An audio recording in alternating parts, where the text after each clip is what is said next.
Bueno, pues hola, muy buenas tardes. En esta ocasión, para abordar un concepto de las ciencias humanas y de la filosofía, como es el concepto de normalidad, porque pocas ideas han influido tanto en la manera en que las sociedades clasifican, integran, corrigen o excluyen a los individuos como la idea de lo normal o de normalidad, una noción que a menudo parece natural y evidente, pero que encierra profundas implicaciones históricas, sociales, políticas, culturales. Y para abordar un concepto tan complejo, contamos con alguien que nos puede ayudar mucho a acercarnos a esta idea. Hablamos de Benigno Jesús Salvador Palanques. Bienvenido, Jesús, y gracias por haber aceptado esta invitación. Y bueno, paso ya a decir unas palabras sobre nuestro invitado.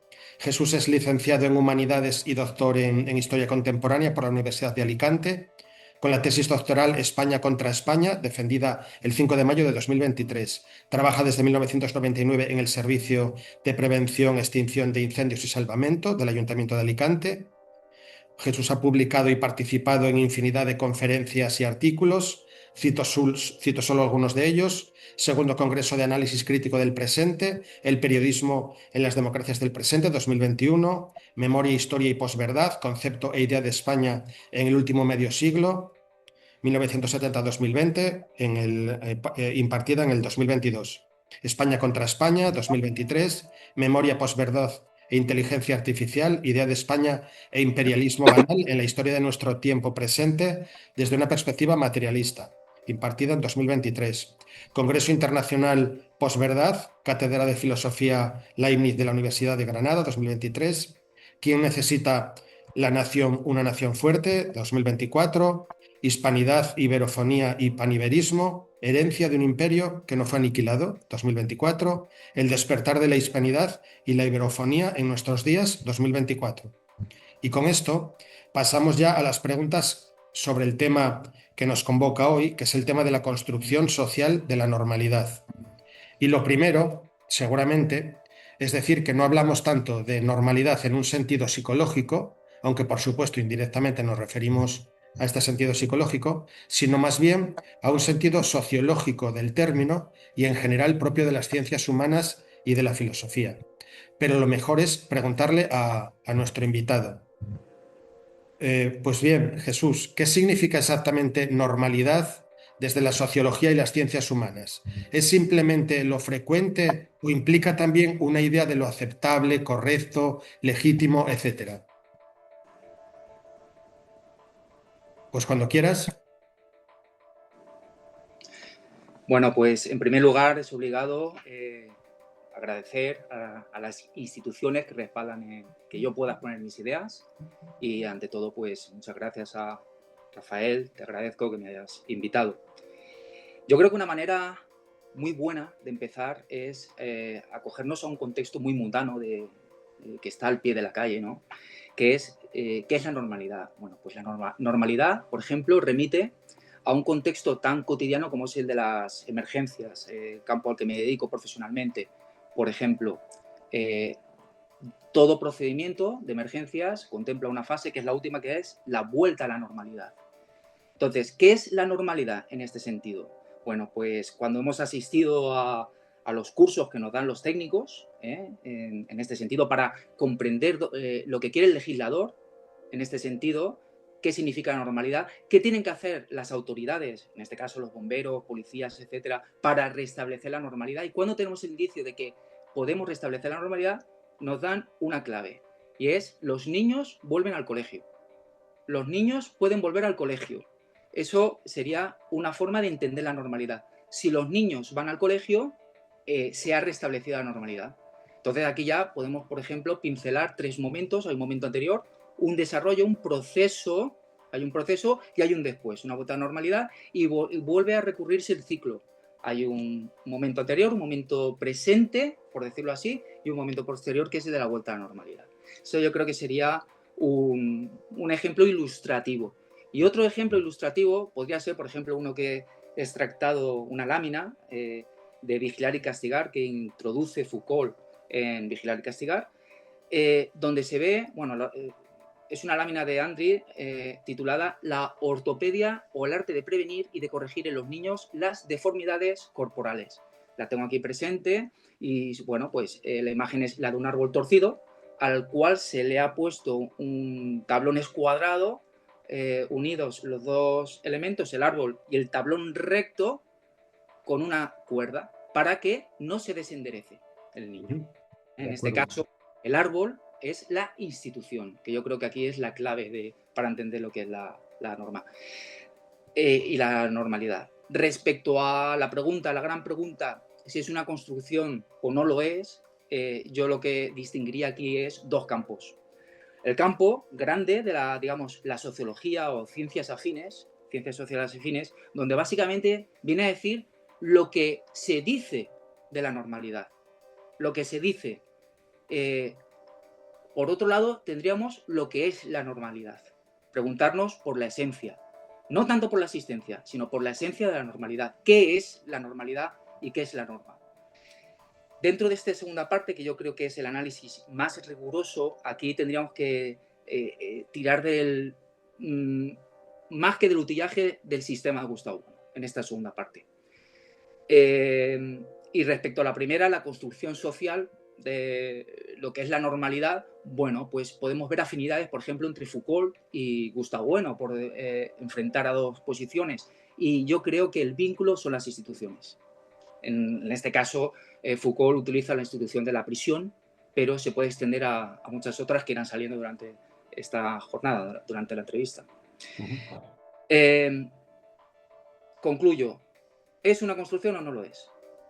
La pregunta yo creo que tiene un poco de trampa, porque si nos preguntamos si está construido, realmente eso nos está llevando a partir de la nada y no hay que partir in media res. Hay que partir de las instituciones, que son las que moldean, como dice Foucault, moldean la norma y a los normalizados. Son las instituciones. A partir de una institución vamos a ver si hay desvío, ruptura, fractura, si se ajusta o no a la norma. De acuerdo. Ya has aludido a Foucault. ¿Qué entendieron por normalidad autores clásicos como Émile Durkheim o Michel Foucault? ¿Qué tienen en común estos diferentes enfoques? ¿Y con qué debemos quedarnos para entender mejor el concepto normalidad de estos planteamientos que hicieron estos autores? Bien, empezando por Foucault, ya que hemos empezado por ahí. De Foucault yo distinguiría la cuestión de la fragmentación de los poderes. Es decir, por ejemplo, Jesús Moreno utiliza a filósofos italianos para enfrentar la visión de Foucault con respecto a estos filósofos italianos. Lo que quiero decir es que de Foucault nos quedamos con, reinterpretado desde nuestra forma de ver, interpretar a Foucault. Foucault distingue varios poderes. No hay un poder. Digamos que el análisis clásico marxista distinguiría un poder duro, expresado básicamente en infraestructura y en supraestructura. Y de alguna manera, entre dos bloques enterizos, como a veces cuando estuve con ustedes, hablamos de la posverdad, hablando de un enfrentamiento enterizo. Y hay una fragmentación de poderes. Entonces, con Foucault yo me quedaría con la parte de las instituciones y con la parte de la fragmentación de los poderes. No es solo un poder, sino que hay varios poderes. Poderes que vienen desde arriba, efectivamente, que, bueno, pues algunos oprimen, pero también hay un poder descendente desde abajo hacia arriba que se enfrenta a estos múltiples poderes. Por parte de Durkheim, por ejemplo, yo aquí lo que haría sería enfrentar la concepción de hecho normativo Durkheim con otra cuestión fundamental para el análisis riguroso de esta cuestión de la normalidad, que es la cuestión de los valores. Es la cuestión de los valores, uno de los temas importantes. Entonces, y tiene relación con lo que he explicado antes. No se trata de que tengamos una pirámide, una única pirámide, donde tenemos una jerarquía, también es muy importante la cuestión de la jerarquía, donde tenemos arriba una jerarquía con un valor superior y un valor inferior, pongamos por caso, arriba la belleza y la parte inferior, pues lo grotesco, por decir algo, sino que tenemos múltiples pirámides enfrentadas y no siguiendo ramificaciones distintas. Sé que esto es un poco complejo, pero en ese curso que ahora iremos a ello porque esto es muy importante, en ese río que moldea, es donde tenemos que ir buscando la normalidad. Entonces, enfrentaría al hecho normativo de Durkheim a la cuestión de los valores. Sí. ¿Cómo lo vinculas esto con la normalidad? Quiero decir, estamos hablando de una fragmentación de poderes. Quiero decir que la normalidad, si te estoy entendiendo bien, es como un equilibrio de poderes. Vienes a decir un equilibrio dinámico de poderes. ¿Te refieres a esto? Y en el caso de Durkheim, de los hechos normativos, de hecho, además, Durkheim insistió mucho en la idea de la estabilidad de las instituciones, de los consensos normativos, etcétera. Cuando hablas de normalidad, te refieres un poco a estos conceptos, ¿verdad?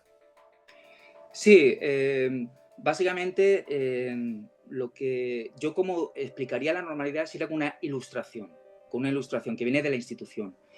Las instituciones, que son muchas, por ejemplo, como puede ser la prisión, como puede ser un hospital, como puede ser el ejército, se comportan como el sentido de la vida de una persona normal, el sentido de la vida, etcétera. Se comporta como un río, como una regla, en el que tanto la institución como en este caso la persona se conjugan.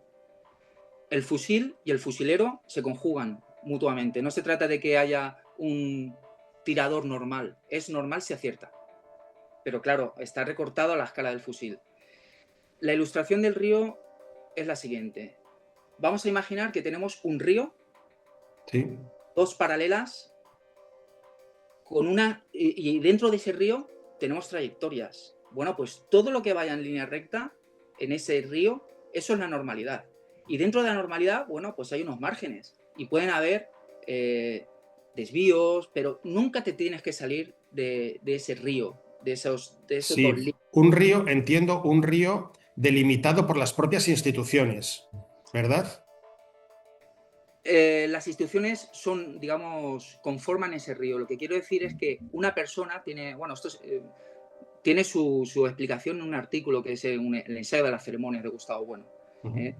A lo largo podemos ver en ese río como una persona a lo largo de su vida va desarrollando distintos aspectos, distintos hitos, con sus crisis, con sus momentos normales, momentos de fractura y momentos en los que hay un bucle, en este caso el bucle es la ceremonia, y va continuando.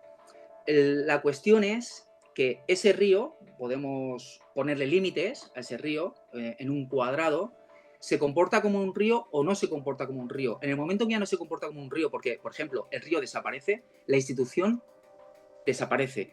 La autaxia, la supervivencia de la institución es lo que cuenta. Entonces, todo va a ir dirigido al resultado, a los fines, a que esa institución permanezca. También las personas tienen que permanecer, tienen que perseverar en su ser, como diría Spinoza. A eso me refiero con la imagen del río. Por ejemplo, cuando he hablado de conceptos conjugados, ¿no? Entre el fusil y el fusilero, o entre el bombero y la lanza que maneja cuando extingue un incendio, la lanza es una institución, el fusil es una institución, pero también el bombero es una institución, también el soldado, el fusilero es una institución, pero no hay que verlas por separado, hay que verlas en conjunto. Y aquí es donde vendría, por ejemplo, pues una crítica a la sociología. La sociología, en general, lo que hace es, dicho en nuestros términos, utilizar básicamente el eje circular entre personas y personas. La clave, una de las claves fundamentales, es acudir a los elementos objetivos como son los edificios, los objetos. Por ejemplo, en el caso de un parque de bomberos, es objetivo un parque de bomberos. En el caso de Foucault, es objetivo una prisión. No es un discurso, no solo es discurso. Es muy importante el discurso como superestructura. Pero aquí yo recurriría, por volver a lo de antes, a lo de infraestructura o supraestructura, a otras imágenes más fértiles como son pues, las que utilizó Gustavo Bueno, Luciano Canfora, el propio Gramsci, la de los músculos y los huesos, en los que hay una conjugación y una combinación y donde vemos que y aquí viene otra crítica que podríamos hacer a la sociología en general, a las ciencias sociales, en cuanto a la construcción de la norma, en el sentido de, primero, como he dicho, que solo suelen hacer no representar, sino ejercer en el lado entre personas y personas y dejar de lado los objetos. Y esto, bueno, tiene que ver con, pues con un dualismo entre mente, entre alma y cuerpo, etc. Son los objetos, son los edificios. Tú puedes, por ejemplo, en la sociología se pueden hacer análisis muy fértiles respecto al discurso de la prisión, de la opresión, etcétera, pero la prisión no es un discurso, no es inventada, está ahí. También están los planos, los modelos, que luego tiene que, conforme salga la entrevista, es otro punto muy importante, los modelos. Es el modelo, son las análisis lo que funciona en la cuestión de la norma y la normalidad. Sí, Marcelino Suárez Ardura tiene una conferencia sobre la idea de intrahistoria en Unamuno y al final de la conferencia dice algo muy interesante para distinguir precisamente entre, bueno, hablando de la intrahistoria y de la relación entre intrahistoria e historia, si es que yo he entendido bien a Marcelino.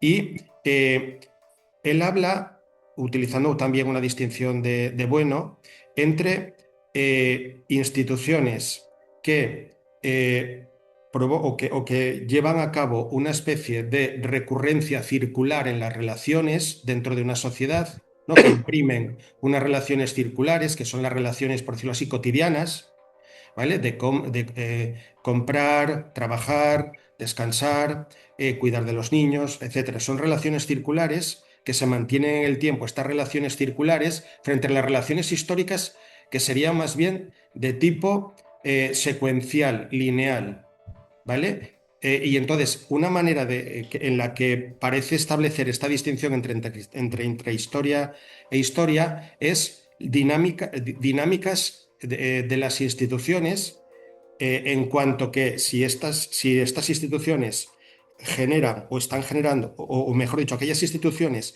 que generan relaciones circulares repetitivas, mantenidas en el tiempo, estas relaciones circulares de las personas, podríamos hablar ahí de una cierta normalidad. En cambio, todo aquello que rompa esta normalidad son precisamente las crisis, o si hablamos ya de relaciones, de una relación secuencial, lineal, entonces estaríamos hablando de historia.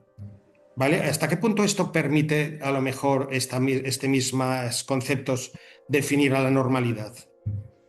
Como en cuanto a la normalidad implica precisamente, usando la misma imagen que tú has dicho al principio, niños que vuelven al colegio y que no solo vuelven ese día, sino al día siguiente y al día siguiente, etcétera. Y ahí ya vemos un poco operando estas relaciones circulares entre instituciones y las personas engranadas con las instituciones en estos circuitos circulares.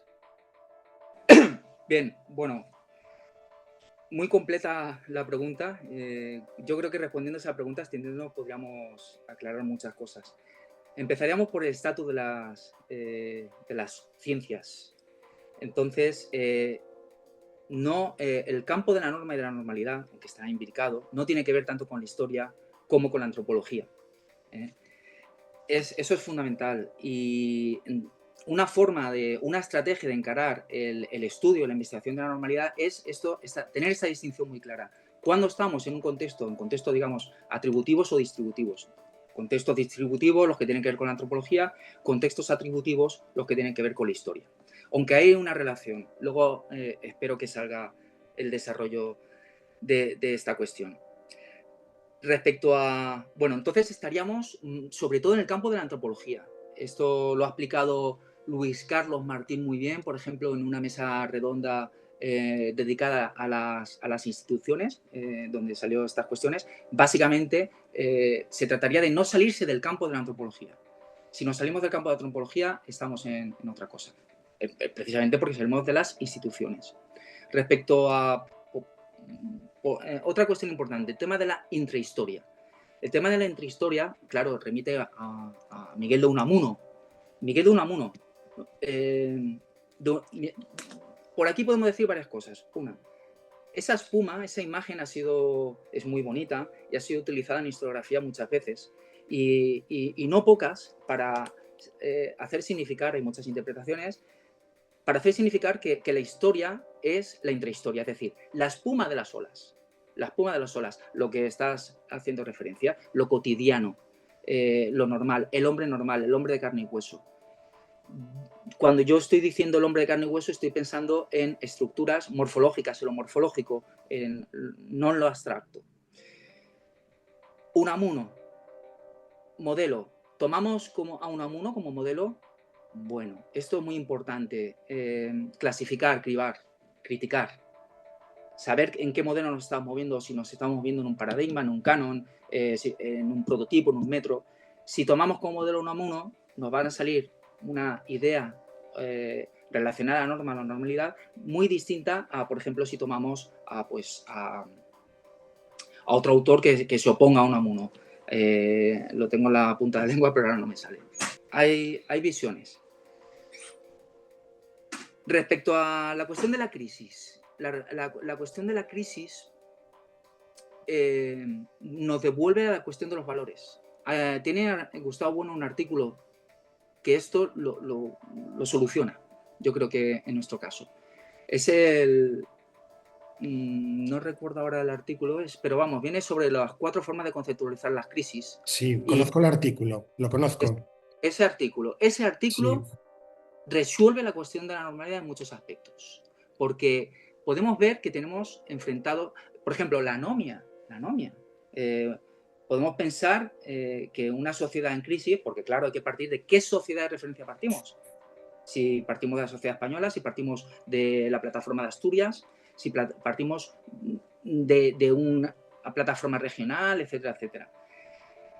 Esto es muy importante porque en lugar de ver lo que plantea en este artículo Gustavo Bueno, en lugar de ver una crisis de poder, una anomia, una explicación negativa, Gustavo Bueno, yo creo que aquí acierta cuando dice, y claro, y lo enlazamos con los poderes, que hemos hablado de Foucault, está hablando de una multiplicación de poderes y está hablando de algo, bueno, pues que en nuestra terminología podemos hablar en cuestiones de estromas, también muy importante, algo que ha desarrollado Luis Carlos Martín Jiménez en la ciencia del derecho.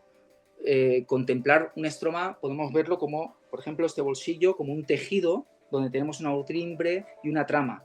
En esta urdimbre y en esta trama podemos ver que por un lado recorren una oligarquía y por otro lado los partidos políticos, sindicatos, etcétera. Interpretado a primera vista en un calentón, ¿no?, muy ordinario, en el mundano, como podemos verlo a primera vista, un testigo de Visu, o nosotros que estamos viviendo una situación de crisis, podemos ver que lo que está habiendo es un descendimiento de la norma, no se cumplen las normas. Realmente lo que dice Gustavo Bueno es que sí, que hay una sobreabundancia de poderes. Lo que está ocurriendo aquí es que se están fortaleciendo unos determinados poderes en función de la visión de la estructura de referencia, en una visión que, pues, bajo mi punto de vista, es desviada, no es eutáxica, porque en lugar de ver esa sociedad de referencia en una perspectiva, digamos, de coinonía, buscando lo común, lo que se busca es lo común respecto a, bueno, ponen el ejemplo de la isla de Papúa, de un sector, por ejemplo, de una comunidad autónoma, una región. Buscar la autaxia de una región supone la distaxia de todas las regiones, es lo que viene a decir. Y todo esto viene por una sobreabundancia de poderes.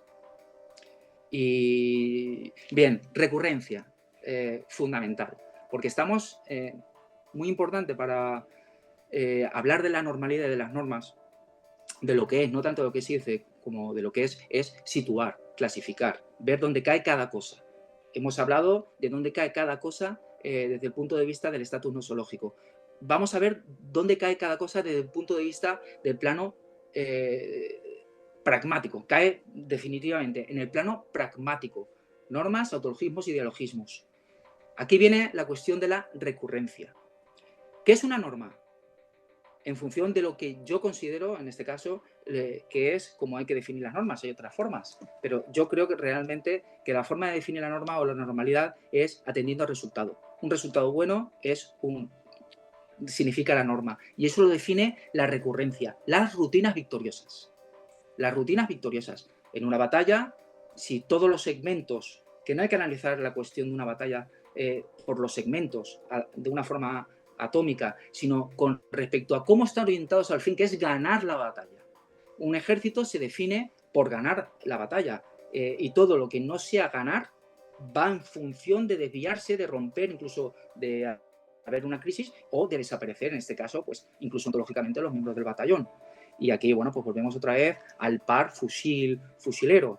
Un buen fusilero es el que apunta y dispara, pero claro, ese fusil no cae de la nada. Ese fusil es una institución que está recortada por el cuerpo, está recortado por las manos del fusilero.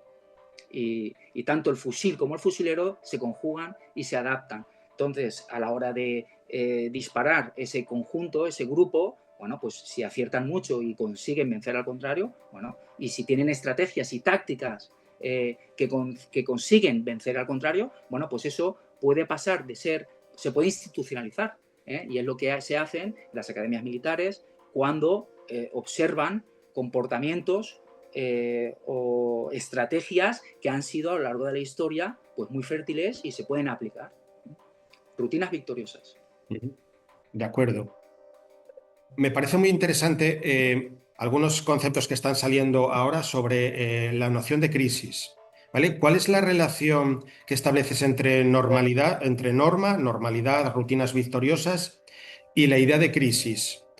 Porque crisis parece precisamente lo contrario de la normalidad, o por lo menos cuando la crisis alcanza cierto nivel crítico, ¿no? En general, ¿cómo pones en relación, qué relación establecerías entre normalidad y crisis?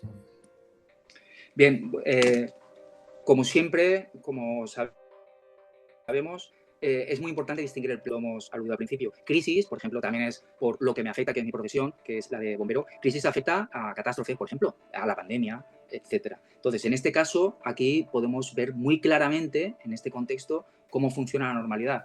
La crisis en este caso y la normalidad se comporta como la tercera fase de una crisis. Tenemos una situación normal, la del punto de partida, donde, por poner el mismo ejemplo, los niños van al colegio, que eso significa muchas cosas, que la sociedad funciona, porque si los niños van al colegio, los niños no están solos, los padres los llevan al colegio. ¿Y cómo los llevan? Los llevan en vehículos, por las carreteras que funcionan, con los semáforos que funcionan, con todo funciona, la estructura. Viene una crisis, la que sea, vamos a poner un terremoto, por ejemplo, o un movimiento sísmico. Se produce una crisis, evidentemente. Hay una alerta y hay unos síntomas que hacen orientar a los individuos, a los grupos, para esa crisis sofocarla, llevarla hay una imagen, a llevarla a la normalidad. Y como hemos dicho, la tercera fase es la de la vuelta a la normalidad. Y esa fase no es un solo momento, es un proceso amplio en el que se restablece la normalidad con muchas instituciones funcionando. Los propios bomberos, policía, ejército, en este caso en un movimiento sísmico, servicios sanitarios, hospitales, hay un conglomerado de instituciones que lo que están haciendo es mirar por la autaxia, tanto la autaxia, la supervivencia de las personas. Y aquí tendríamos que distinguir, ya que sale al paso, la distinción entre ética y moral, fundamental también. No sé si saldrá, pero lo lanzo ya. No es lo mismo entender la ética, o sea, la normalidad o las normas desde un punto de vista ético que desde un punto de vista moral. A veces la ética y la moral van juntas, pero como sabemos, a veces no. En el caso del soldado, o en el caso del bombero, o en el caso de... tenemos la figura del héroe. Aquí hay una contraposición, porque la ética, así como la entendemos nosotros, la ética, ¿qué es la ética? Impedir, la ética de un bombero, no debe ser otra. Impedir que al cuerpo le ocurra algo, salvar el cuerpo. No puede permitir que el cuerpo le suceda algo. Hay que hacer lo que sea, lo que esté en tu mano sin arriesgar tu vida. Sin arriesgar tu vida, o la arriesgas pero de una forma controlada, habiendo una proporción. Pero tú lo que haces es, desde un punto de vista ético, salvar el cuerpo del otro, rescatarlo. Y aquí viene la moral. La moral viene del grupo, de la sociedad de referencia. Hay casos en los que la sociedad o la institución bomberos exige a ese bombero dar la vida por una persona. Y aquí hay una contradicción entre la ética y la moral. Aquí ya hay que dar la vida de ese bombero o de un soldado o de un policía, etcétera, por una persona, por un fin eutáxico, porque al final eso tiene que ver con las normas, tiene que ver con el funcionamiento de la sociedad. De acuerdo. Cuando hablamos de normalidad, ¿hablamos solo de opiniones y discursos o hablamos de algo más? Esto en parte ya lo ha respondido, pero bueno, me interesa saber qué tipo de cosas suelen ser objeto de normalización. Por ejemplo, el cuerpo, la sexualidad, el lenguaje, la conducta, la familia, la identidad política, las emociones. Sí. Eh, el tratamiento normalmente suele situar el discurso, digamos, en la supraestructura, como algo, como un epifenómeno. Y realmente yo insistiría, basándome en Gustavo Bueno, por supuesto, insistiría en lo mismo, en la recurrencia, en la combinación entre infraestructura y supraestructura, y volviendo a la imagen pues, que he dicho de los huesos y los músculos. La nematología, la ideología, que también también tiene mucho que ver. En los discursos, para que las instituciones funcionen, no solo funciona una institución por el momento técnico, funciona por el momento nematológico y por las ideologías. No es para nada superfluo cosas que están en el discurso para que la institución, para que la ceremonia, en algunos casos, porque las ceremonias también son instituciones, aunque las instituciones están en un grado de categoría superior, salgan adelante.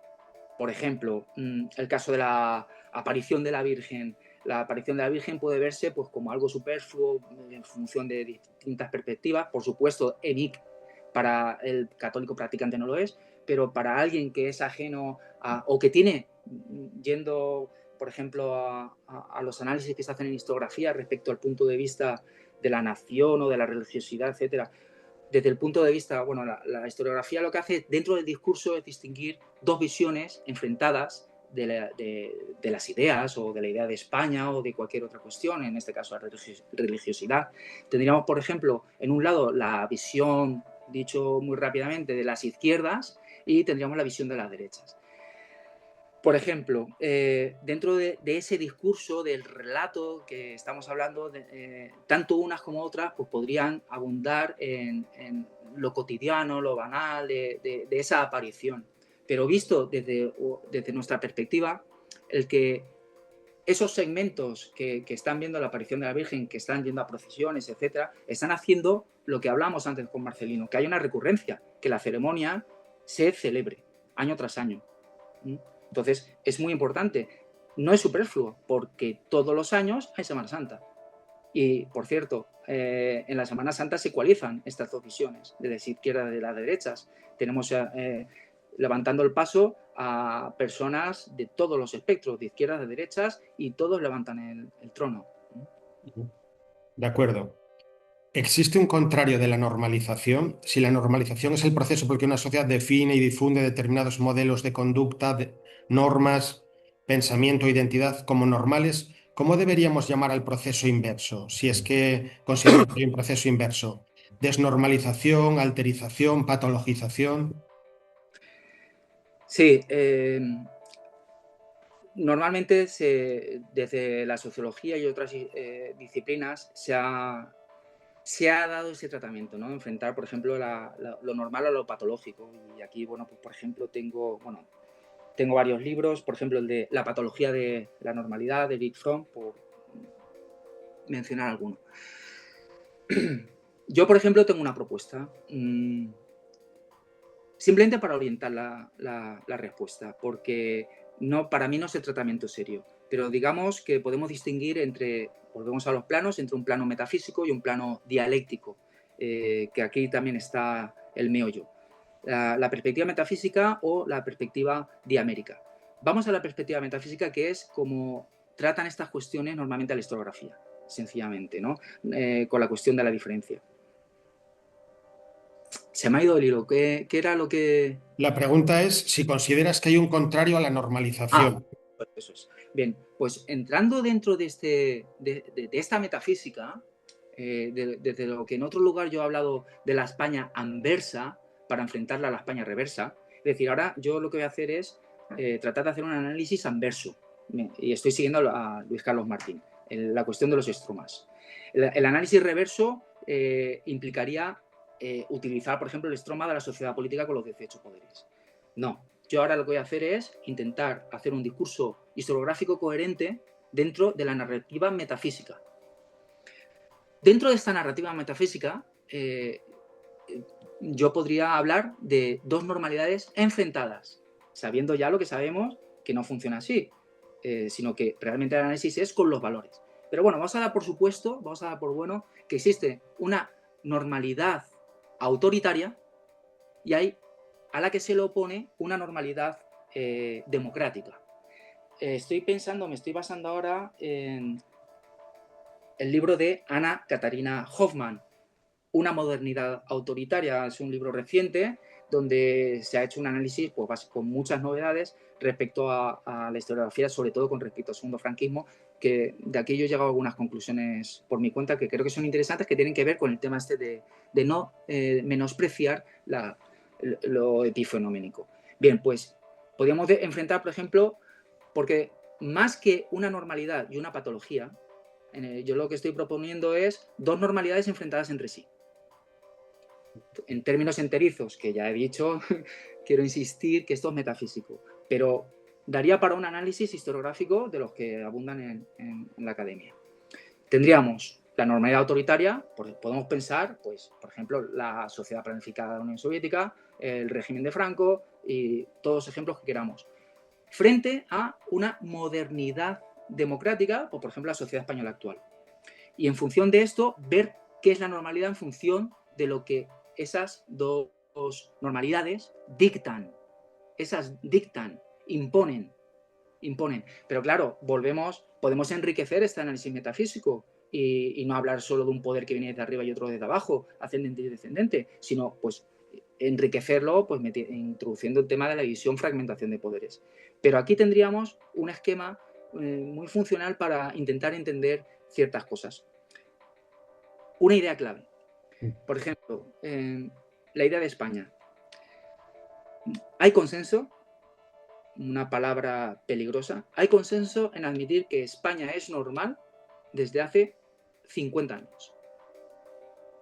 Desde hace 50 años España es normal. ¿Por qué?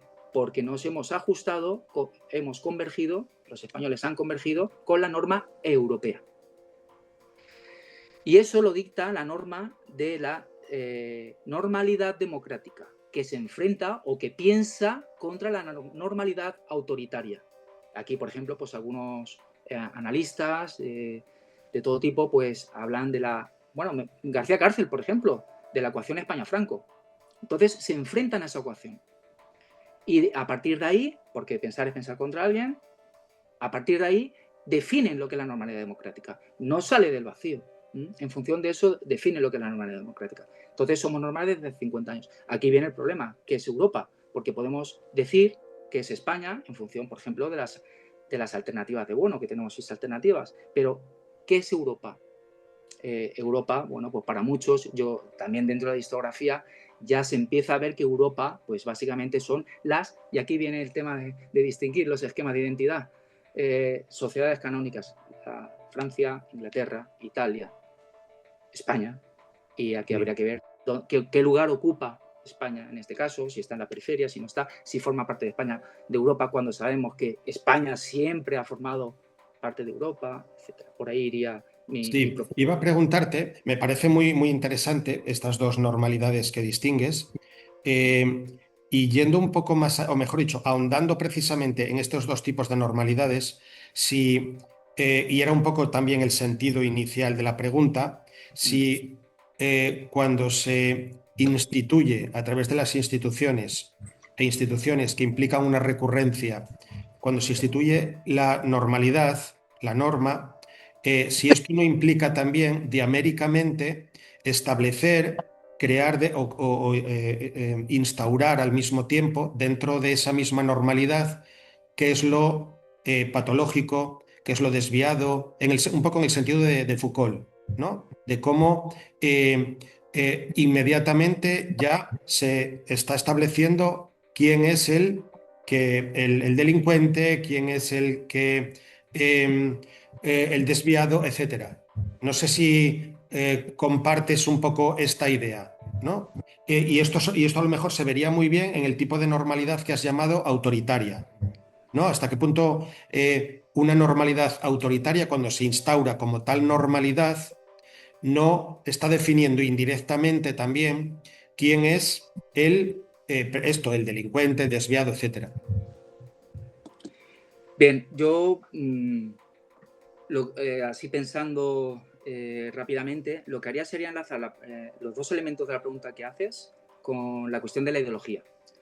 La ideología entre grupos, entre partes, y porque estamos, digamos, enlazando un esquema metafísico, nos estamos pasando a uno de Américo, que es el plano de la dialéctica de estados. El motor de la historia son los imperios. Entonces, claro, aquí lo que yo traería es la imagen del zócalo. La imagen del zócalo. Si pensamos, por ejemplo, vamos a ir, no sé si me estoy yendo, pero si estamos pensando, por ejemplo, vamos a poner en una línea sucesiva la normalidad, en el caso de la sociedad de referencia, la española, la sociedad de referencia es la española. Y tenemos, por un lado, en una línea, la normalidad autoritaria, que es el franquismo, y le sucede la normalidad democrática. Y hemos dicho que hay un impasse de 50 años en los que, de repente no, en ese proceso de 50 años, por unas circunstancias muy precisas, los españoles dejan de ser, España deja de ser un problema, aquí vendría la distinción entre problemas con mayúsculas, problemas con minúsculas, problemas de España, etcétera, o los problemas singulares, y de repente España deja de ser un problema porque Europa es la solución. Por eso pasamos al otro lado, de un lado al otro pasamos. Ya no somos, los españoles ya no están bajo una normalidad autoritaria, están bajo una normalidad democrática. Bien, ¿por qué he dicho yo lo del zócalo? Lo del zócalo. El zócalo, como ustedes saben, como comprenden, vamos a imaginar dos paredes separadas, pintadas, una pues vamos a poner homogénea, una pared homogénea, negra, monocolor, y luego tenemos una pared de colores o más festiva, etcétera, que es la pared democrática. Pero tanto una como otra, tanto las dos paredes tienen abajo un zócalo, un bordillo que las une. Pues ese zócalo es la superestructura que hablábamos, por ejemplo. Ahí vienen los epifenómenos. Hay algo que recorre esas dos pirámides y al final ocurre lo mismo. Tanto en una pirámide como en la otra, lo que buscan es la autaxia, la supervivencia, que la sociedad funcione. Por eso es tan interesante la propuesta de Anna Catherine Hoffman al diluir en buena medida la diferencia entre un primer franquismo y un segundo franquismo. Que esto yo lo he trabajado más o menos de una forma precisa con el caso de Rostow. Rostow trajo aquí el momento técnico para llevar adelante el desarrollismo en el segundo franquismo. Ahora se está viendo que aquello no era tan técnico, había mucha nematología, pero esa nematología permitió, en este caso a la sociedad franquista del segundo franquismo, llevar a España al 10º puesto, en cuanto a esa jerarquía de comparación con respecto a las naciones canónicas. La ideología, grupos contra grupos, partes contra partes. La parte de América lo que remite es que una parte quiere organizar el todo. Aquí estamos hablando de los imperios. Entonces, esos imperios, esas partes están definiendo lo que es normal. En este caso, las sociedades vencedoras, desde 1945, aquí viene un hito muy importante.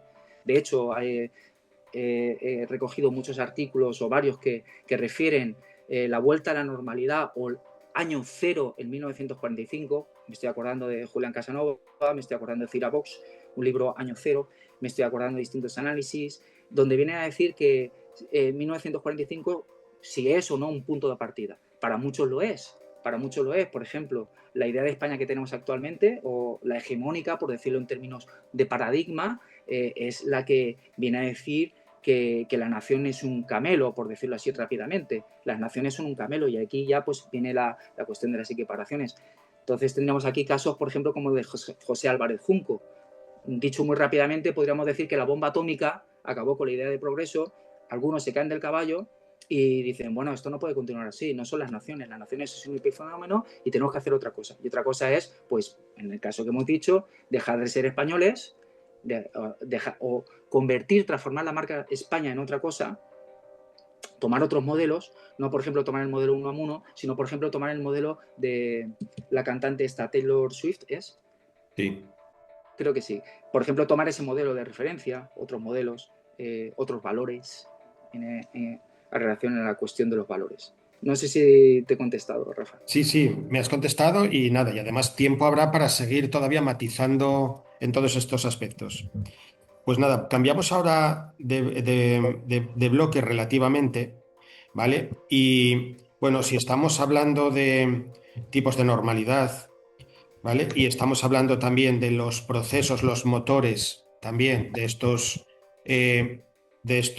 procesos en los que se pasa de un tipo de normalidad a otro tipo de normalidad. Bueno, y para profundizar un poco en la idea de normalización, lo que yo he llamado alterización, ¿cómo se producen precisamente, aunque ya se ha hablado de ello en parte, cómo se producen los cambios en los estándares de normalidad? ¿Qué factores influyen más o tienen más peso? ¿Transformaciones económicas, conflictos políticos, cambios culturales, tecnología? La palabra aquí, para mí, sin duda, después de esta investigación a la que te agradezco que me hayas motivado, es la palabra consumo. La palabra es consumo. En torno al consumo, sociedad de consumidores. Es lo que explica muchísimas cosas. La sociedad de consumidores explica la cuestión de la polarización. La sociedad del consumo explica lo que vienen a llamando muchas cuestiones que tienen que ver con el clickbait y la posverdad. Todas esas cuestiones, por ejemplo, eso se ve muy bien, una ilustración con el tema de los anuncios. En un anuncio, la estructura es muy simple y además es ganadora porque vemos que anuncios siguen habiendo, con lo cual, por algo será. Es la norma del anuncio, la institución del anuncio es recurrente y funciona. Tenemos arriba una premisa mayor, tenemos después una premisa menor y tenemos una conclusión. Se sabe que siempre la conclusión es compra. Siempre es compra. Bueno, esto lo tomo, esta idea no me la invento, la tomo de Pérez Herranz, que fue profesor mío durante muchos años en la licenciatura de Humanidades, que fue el enlace que tuve, que me puso en contacto de alguna manera con Gustavo. Bueno, entonces él decía, sería interesante analizar la cuestión del anuncio. En los anuncios salen muchas veces la cuestión del poder, y sale un vehículo, un coche, muy importante la cuestión de los coches, y una mujer muy bella acompañando al coche. Y nos decía, y la conclusión es compra. Bueno, pues aquí en el compra tenemos la marca España, y tenemos la cuestión del mercado pletórico, y tenemos la cuestión del consumo. ¿Qué es lo que está, a mi juicio, lo que está ocurriendo? Que no importa la idea de España que tengas, por ejemplo, o la idea de religiosidad, lo que importa es que puedas elegir. Es lo que ocurre, por ejemplo, en las tertulianos, donde se colocan tertulianos con distintas posiciones y no importa lo que diga cada uno. Lo que importa es que el espectador tiene una opinión doxa para elegir. Dentro de las alternativas eliges una. Y eso es lo que funciona. Entonces, en este sentido, hay consenso y es tolerada, por ejemplo, la marca España o la idea de España, siempre y cuando se tenga, por ejemplo, a la muñequita, a un toro o cualquier souvenir como algo superfluo que tú puedas elegir con mayor o menor gusto, pero tienes al lado otra cosa con más valor que sustituye eso, porque el comprar una gitanita sevillana, eso, bueno, pues queda un poco arrumbado, queda en la base de la pirámide, en la cuestión de los valores. Pero tú puedes elegir, y puedes elegir, bueno, pues el relato de la izquierda, el relato de la derecha, y así sucesivamente. De No acuerdo. sé si... Sí, sí, perfecto. Y nada, continuando un poco en esta misma línea, los procesos de normalización buscan principalmente satisfacer necesidades históricas, cohesión social, perpetuar estructuras de poder. ¿Toda normalización es negativa o también existen formas de normalidad necesarias para la convivencia social? Bueno, yo partiría de la premisa de que la norma es buena cuando hablamos de eutaxia. La normalidad es buena siempre y cuando conduzca a la eutaxia. Aquí pondríamos algunos límites, por supuesto, límites éticos, límites morales, porque no todo vale. Estoy pensando ahora, por ejemplo, vamos a irnos al plano diamérico en el que antes ha salido la pregunta.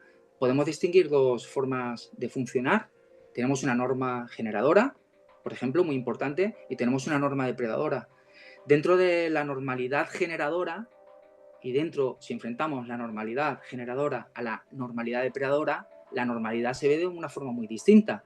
No es lo mismo la normalidad, en el caso de la normalidad depredadora, donde el canon o el modelo es la razón de estado maquiavélica, que la normalidad generadora, donde tenemos otra norma que es básicamente conseguir que la sociedad, digamos, a la otra sociedad, que eleve su estatus y que pueda, pues en este caso, convertirse en una nación, ¿no? Que, si no me equivoco, a lo mejor estoy simplificando, es un poco la tesis de Petro Insua.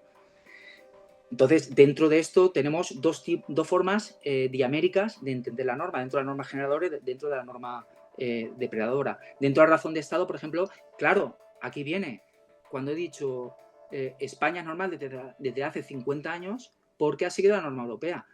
Pero bueno, aparte de que ya, bueno, hemos dicho que esa historiografía de la no diferencia es metafísica, está siguiendo, por otro lado, esa razón. Está siguiendo la razón depredadora, que es la razón donde se han hecho muchísimos análisis respecto a la España fracasada, etcétera, en función de esa razón de Estado, que eso ya está, por la propia historiografía, desmentido por todos los sitios, porque precisamente para decir que la sociedad de referencia española, por ejemplo, es un fracaso, toman como paradigma el canon de nación, la nación francesa. Cuando resulta que la nación francesa es un caso, yendo al análisis historiográfico, es un caso excepcional. Casi nadie se comporta como una nación francesa en términos de nación. Sin embargo, cuando tú comparas a lo mejor con algo que está en una escala intermedia, bueno, pues quedas desmerecido. Pero desde ese punto de vista ideológico. Lo mismo sucedería si tomamos como paradigma, como nación canónica de referencia, como modelo, como paradigma realmente.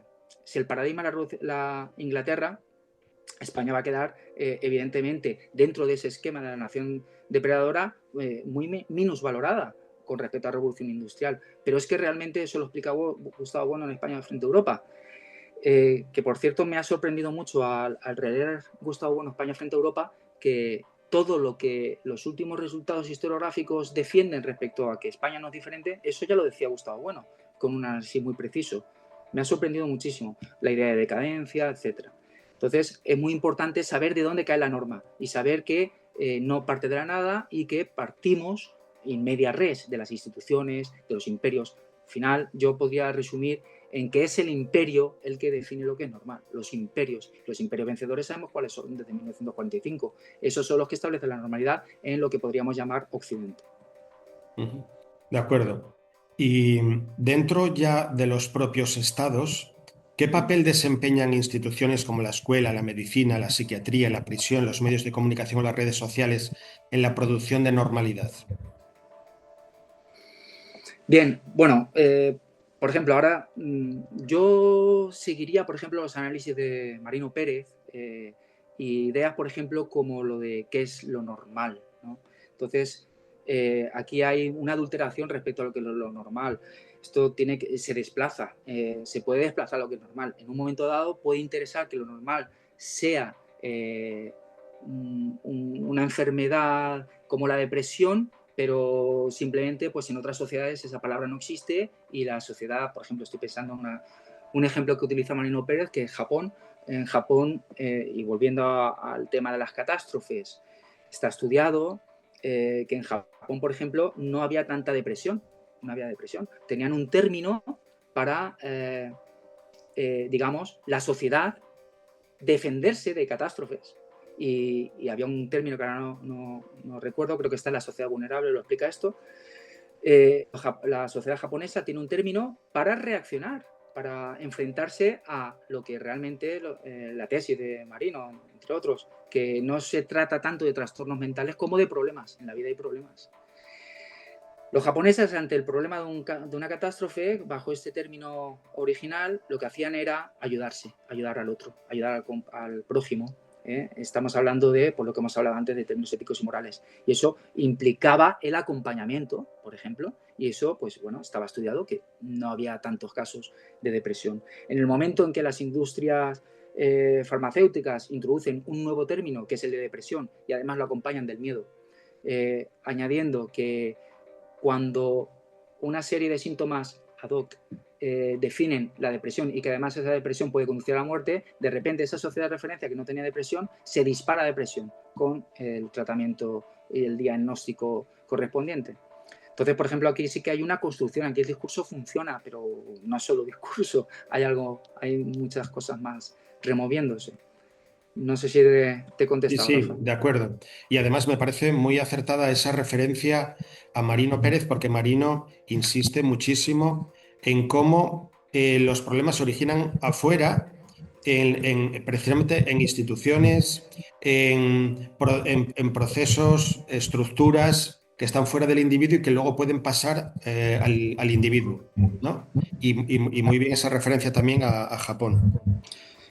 Yo Bien, lo que sí. incluyo en lo que acabo de decir es volver a lo siguiente. En ese análisis entra el análisis circular o entra la angularidad, pero se deja de lado lo radial. Lo digo por el tema de las instituciones, la escuela, la prisión, el cuartel, el parque de bomberos, los edificios, los objetos, también forman parte. Y ese tercer elemento es el que enriquece y el que da, al final, es lo que permite hablar de filosofía sustantiva. Porque si no introduces ese tercer elemento, estás incurriendo, a mi juicio, pues básicamente en el dualismo alma-cuerpo, el cerebrocentrismo con el que con tanta diligencia se enfrenta Marino Pérez y con razón, etcétera. Es fundamental a la hora de hablar de la educación, del ejército, etcétera, de las instituciones, en este caso, radiales. Y, por ejemplo, pues, y la cultura. Hay que hablar de la cultura. Tan cultura es un libro y el formato del libro que obliga es la norma. La forma del libro obliga, es una norma. Y las hojas y la disposición del libro y cómo se lee, etcétera, tiene que ver mucho con la norma y con lo que estamos hablando. Pero tan cultural es un libro como un misil o como una lanza de bomberos que extingue. De acuerdo. ¿Qué consecuencias tienen todos estos procesos sobre quienes son considerados personas que no se adecúan a la norma, que quedan fuera de la norma, que incluso atentan contra la norma, etcétera? ¿Cómo aparece, y en relación a esto, cómo aparecen fenómenos como el estigma, la exclusión, la patologización, que es precisamente un poco la línea que has iniciado ahora al hablar de la depresión? Bien, bueno, se puede encarar la pregunta de muchas maneras, pero por irme a los materiales, ¿no?, que tengo aquí presentes. La imagen del hombre, la creación de la moderna masculinidad de George Mosse. Aquí es muy importante, lo digo porque las ideas de Mosse tienen que ver con lo que pregunta. Por ejemplo, tenemos a Francisco Vázquez y Richard Cleminson que nos hablan de los invisibles. Una historia de la homosexualidad masculina en España 1850-1939. Claro, los invisibles, ¿por qué? Porque quedan fuera de la norma. Tendríamos, por ejemplo, visto desde el punto de vista de la tercera generación de izquierdas, un trabajo de Richard Cleminson, anarquismo y homosexualidad. Esta generación de izquierda, la del anarquismo, tendría mucho interés el tratamiento de la normalidad. Y esta sería una estrategia muy importante de tratar la cuestión de la normalidad, que es cómo se ve la normalidad, cuál es el tratamiento de la normalidad desde el punto de vista de una barra concreta, una generación. Entonces, pues se podría ver cómo tratan. Luego tendríamos aquí, por ejemplo, los antisociales de Geoffrey Ward, los antisociales, historia de la homosexualidad de Barcelona y París, 1945-1975.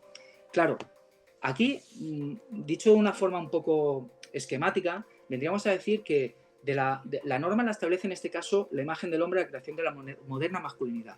¿Qué dice George Mosse? Que un hombre es lo que piensa cada uno que es su masculinidad. Es una petición de principio. No quiero perder tiempo buscando la definición exacta, pero viene a decir eso. Y a partir de aquí se desarrolla pues la teoría de las masculinidades. Y en función de eso, aquí viene el kit de la cuestión, tendríamos una diferencia entre masculinidades normativas y masculinidades no normativas. Las no normativas son estas: los invisibles, el estudio de la homosexualidad del anarquismo, y luego tendríamos la normativa. La masculinidad normativa es el hombre que es heterosexual, básicamente. Y en función, y volvemos otra vez, la masculinidad no normativa piensa contra la normativa. Entonces, muchas veces un modelo se define en función del contramodelo. Hay modelo y contramodelo. En función de lo que es un hombre normal, en este caso, la crítica que se hace al hombre heterosexual, se define, por unos rasgos ad hoc, se define lo que es una masculinidad alternativa, que hay muchas. Y aquí vendría pues otra idea importante, que no hay una normalidad, sino que hay muchas normalidades enfrentadas entre sí y que tenemos normalidades con mayúsculas, normalidades con minúsculas, tenemos ideas y tenemos conceptos.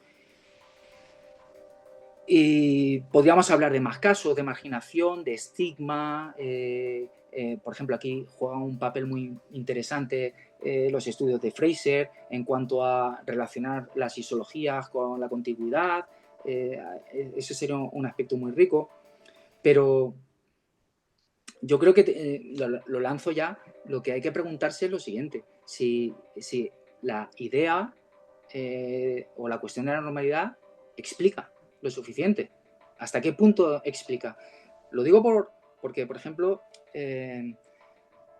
Gustavo Bueno tiene un ensayo de las ceremonias donde se ha extendido y ha representado la cuestión de las ceremonias. Tiene un ensayo de las instituciones, pero, por ejemplo, no hay un ensayo, en el caso de Gustavo Bueno, que yo conozca, sobre la cuestión específica de la normalidad. Entonces, esto me lleva a mí a preguntarme hasta qué punto explica o no explica, o en qué plano, hasta dónde podemos llegar. Y bueno, y a través de esto, lo que sí que veo muy interesante es explicar dentro de los planos y donde situemos las cosas, es decir, clasificando, criticando, dónde tenemos una cosa y la otra y dónde podemos llegar con la normalidad. Y el plano es, yo me remito al estatus antropológico, dentro de la antropología, y luego sí con conexiones con psicología, con historia, etcétera, hay conexiones, pero realmente el campo de la normalidad figura dentro del campo antropológico. De acuerdo. Has hablado de, es posible que una normalidad con mayúsculas y una normalidad con minúsculas, ¿puede ser? Sí, sí. ¿Podrías explicar un poco esta diferencia? Bueno, aquí cuando hablo de esto, por ejemplo, podemos hablar por un lado de si la normalidad es una idea, es un concepto, por ejemplo. Y está claro que es un concepto, porque el concepto de norma atraviesa las distintas ciencias. Entonces aquí tendríamos que recurrir a la idea de regressus progressus y ver en qué sentido la idea de normalidad, que atraviesa las distintas ciencias, podemos progresar y construir. Y aquí, por ejemplo, ahora se me ocurre una forma de llevar un análisis, pues la cuestión que trató de nuevo Luis Carlos Martín con respecto a los momentos, el momento olizador y el momento anatómico, etcétera. Lo digo por la cuestión del ciudadano, el enfrentamiento entre ciudadano y hombre. Cuando tú haces el regressus y llegas al componente ciudadano, realmente cuando haces el progressus no puedes explicar el mundo. Pues lo mismo con la normalidad. Ahí distingo, por un lado, normalidad con mayúsculas, normalidad con minúsculas. Por otro lado, tenemos, en función de la importancia y de la jerarquía que des a la cuestión de la normalidad.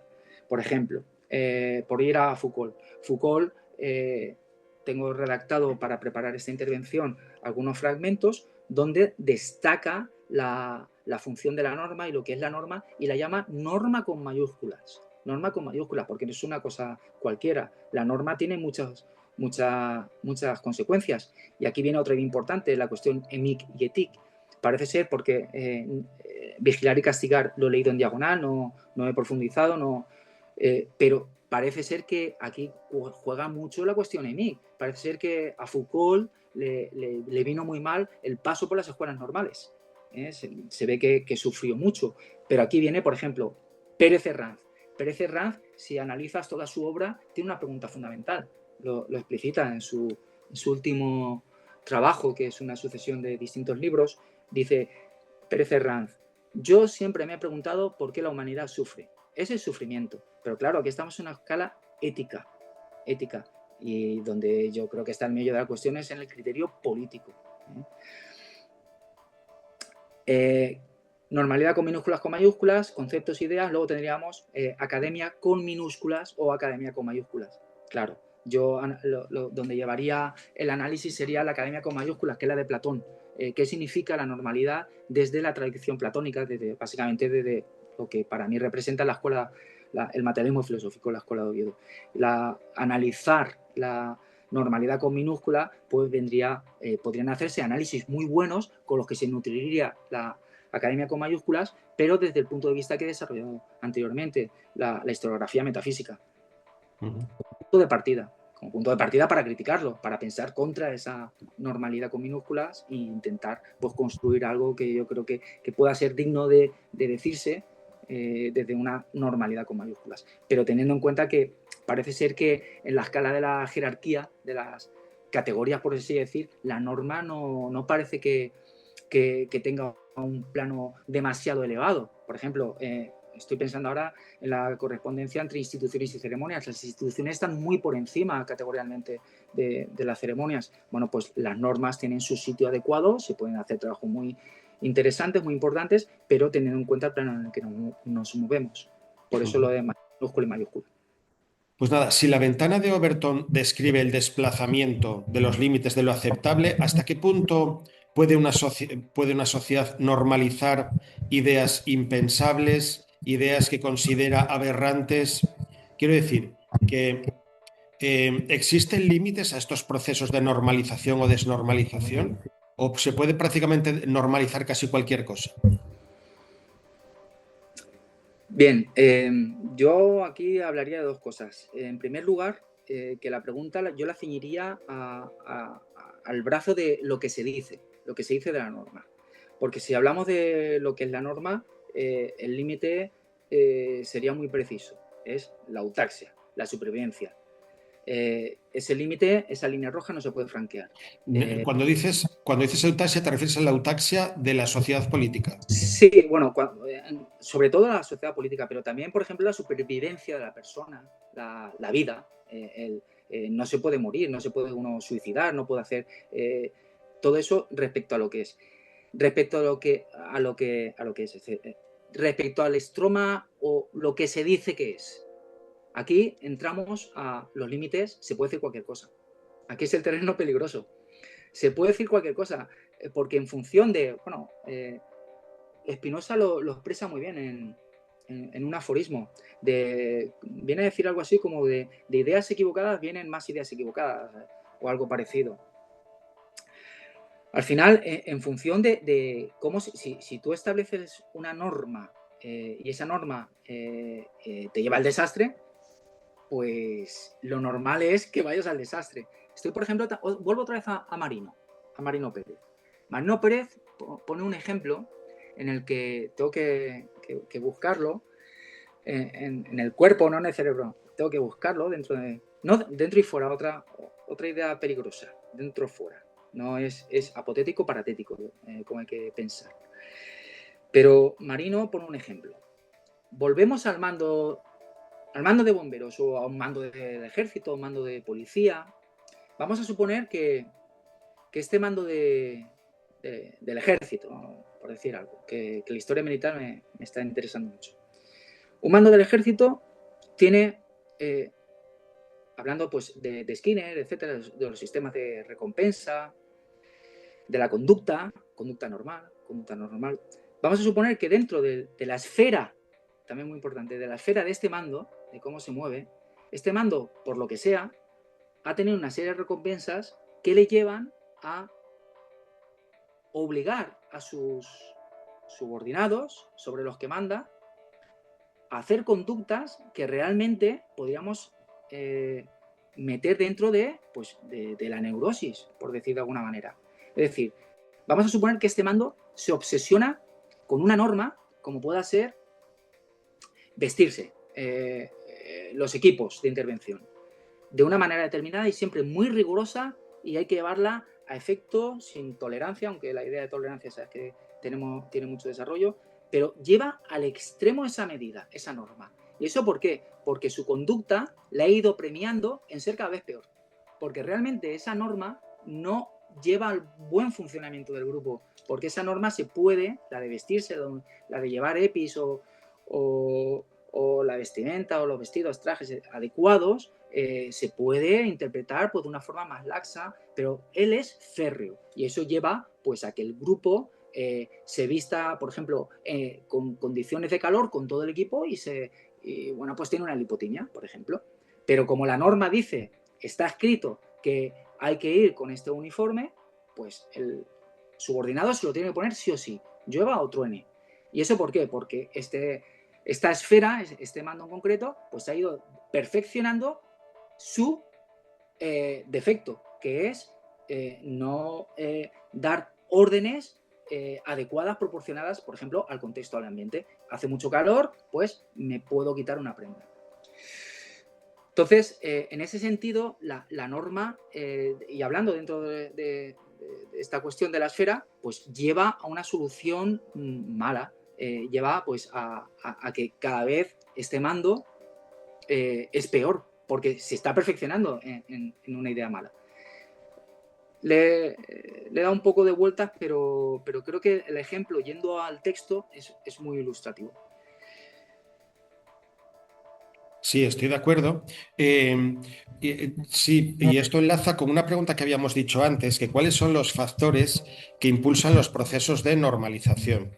Claro, todo lo que está saliendo, lo que nos dice es que tenemos que, primero, de alguna manera, delimitar el campo, de qué campo estamos hablando, ¿no? Si estamos hablando de la vida de la persona, si estamos hablando de pequeñas comunidades, la normalidad dentro de la familia, la normalidad dentro del vecindario, la normalidad a nivel de una sociedad, a nivel de relaciones internacionales. Entonces, claro, todo lo que ha salido hasta ahora nos está empujando a esta necesidad de, cuando se habla de normalidad, definir parámetros, ¿no? Y precisamente en esto, pues estábamos, lo que estamos abordando ahora es cuáles son los límites dentro de estos procesos de normalización, ¿no? Lo que nos enlaza también con cuáles son los factores que empujan a la normalización, porque hay factores muchas veces suprasubjetivos, ¿no? Una sociedad, voy a poner ejemplos extremos, ¿no? Entiendo que hay sociedades políticas que, llevadas por unas necesidades históricas, se ven obligadas a una guerra casi continua, ¿no? De depredación respecto de sociedades externas, donde tienen lugar procesos incluso de, bueno, una parte de la población pues explotar a otra parte de la población, esclavismo, etcétera. Claro, todos estos procesos de normalización están empujados muchas veces por necesidades históricas suprasubjetivas. Entonces, ¿es este el principal factor que determina qué es lo normal y qué no es lo normal? Las necesidades objetivas de las propias sociedades. Y no ya solo las necesidades objetivas de una sociedad, sino que, claro, porque no estamos hablando de la sociedad en su conjunto, sino las relaciones de poder, las jerarquías que se han establecido también institucionalmente dentro de esa sociedad, etcétera. Entonces, ¿cuál es la relación entre necesidades históricas, o necesidades suprasubjetivas de una sociedad y los procesos de normalización? Y si en este sentido se puede prácticamente normalizar cualquier cosa. No sé si me he explicado. Sí, a ver si no se pierdo elementos, pero por ejemplo, la sociedad del nazismo, ¿no? Dentro de la sociedad del nazismo, dentro del régimen nazi, Sí, es un se buen vea, ejemplo. Eso quería decir. se vea el holocausto, podríamos hablar la normalidad del holocausto. Y aquí pues tendríamos que ver qué es la normalidad a través de esta cuestión. Y yo, por ejemplo, pues haría uso, emplearía las tesis de Goldhagen, por ejemplo, y tendría en cuenta la pregunta que Gustavo Bueno se hace en el artículo España, que antecede a España frente a Europa, si después de 1945 la sociedad alemana puede hablar en términos de humanidad en adelante. Relacionado con esta cuestión, también trataría lo siguiente: la normalidad, o por ejemplo, vamos a entender las distintas acepciones de imperio desde el punto de vista diapolítico, ¿no? Con respecto a un imperio y su expansión.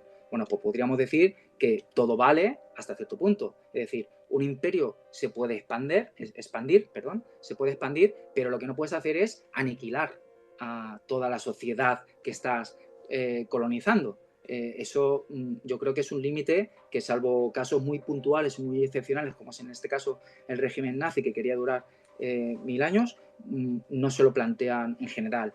ni siquiera pues la norma depredadora. Ni siquiera yo creo, la norma depredadora quiere exterminar a todos. Entre otras cosas porque no conviene para la sociedad de referencia. Y aquí tendríamos que deslindar también el kit de la cuestión que planteas es la distinción entre finis operis y finis operantis. Los finis operantis, y de hecho la norma es que los fines operis no coinciden con los fines operantis y que lo que se impone es el finis operis.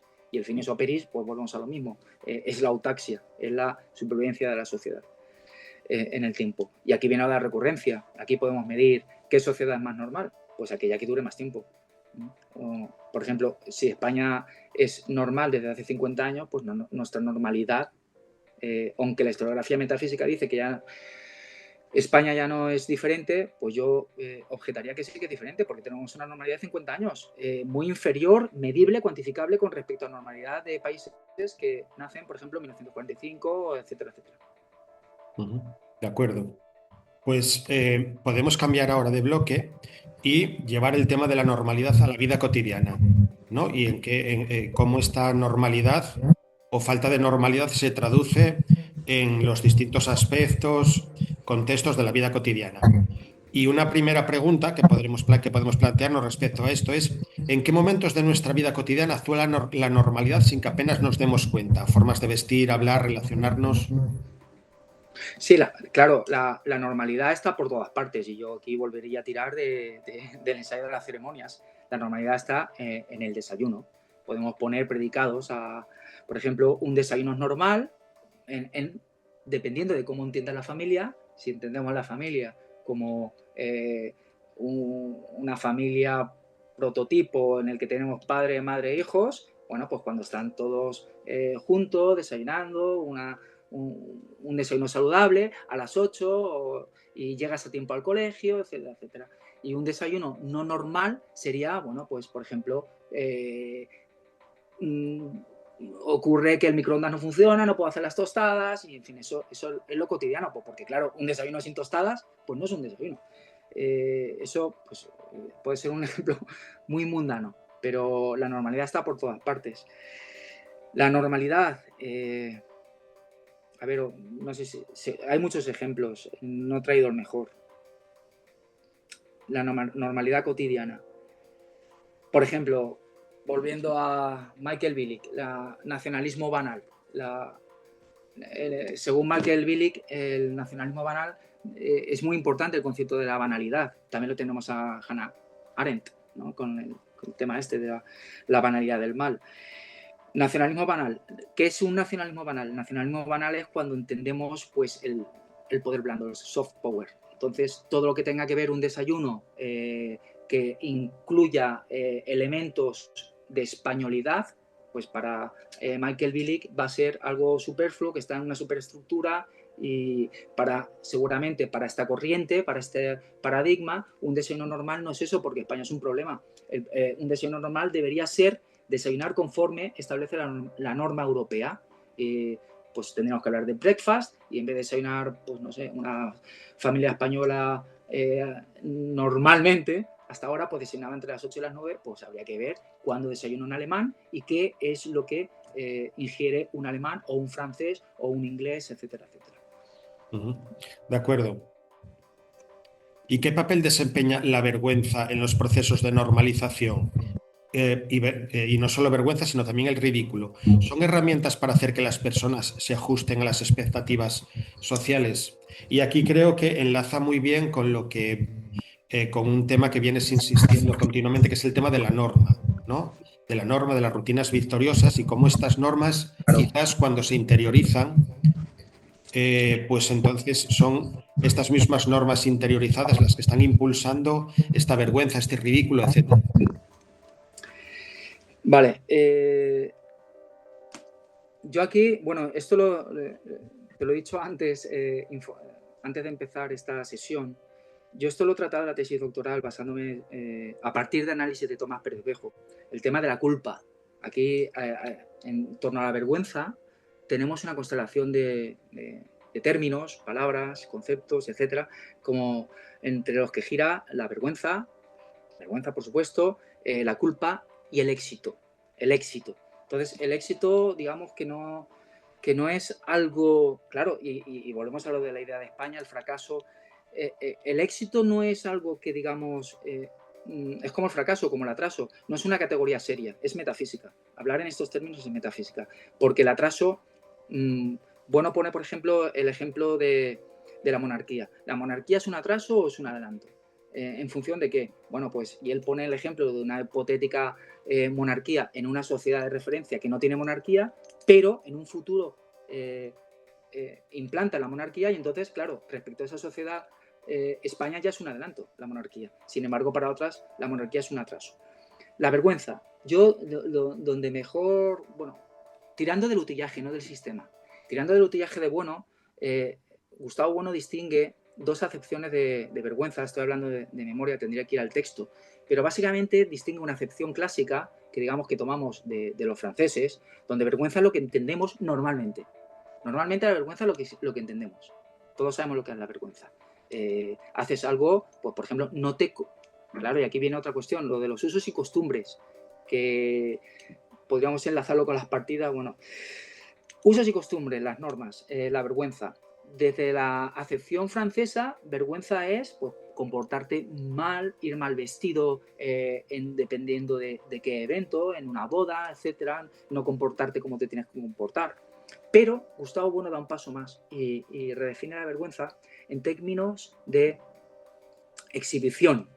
Entonces, él no ve la vergüenza como algo malo.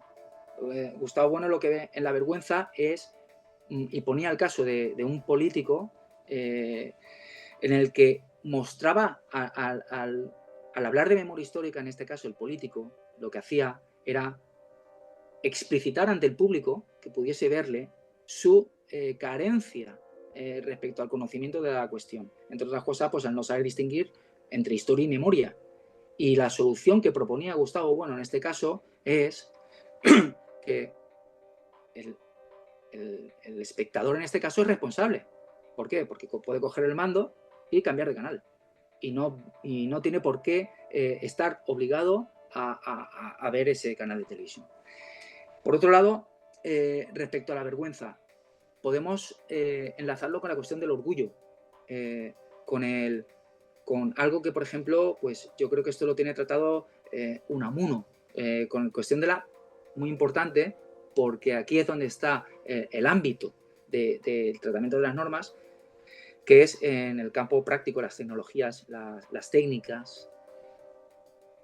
Entonces, la vergüenza o el orgullo es muy importante en una profesión. Si tú eres bombero y no eres un buen bombero de cara a tus compañeros, y aquí entra es muy interesante el análisis que Gustavo Bueno hace de la fama, si no eres un buen compañero, eso pues te somete a la vergüenza. Entonces, ¿qué tiene que hacer un bombero, un soldado, un profesor? Someterse no, plegarse a lo que te marca la institución.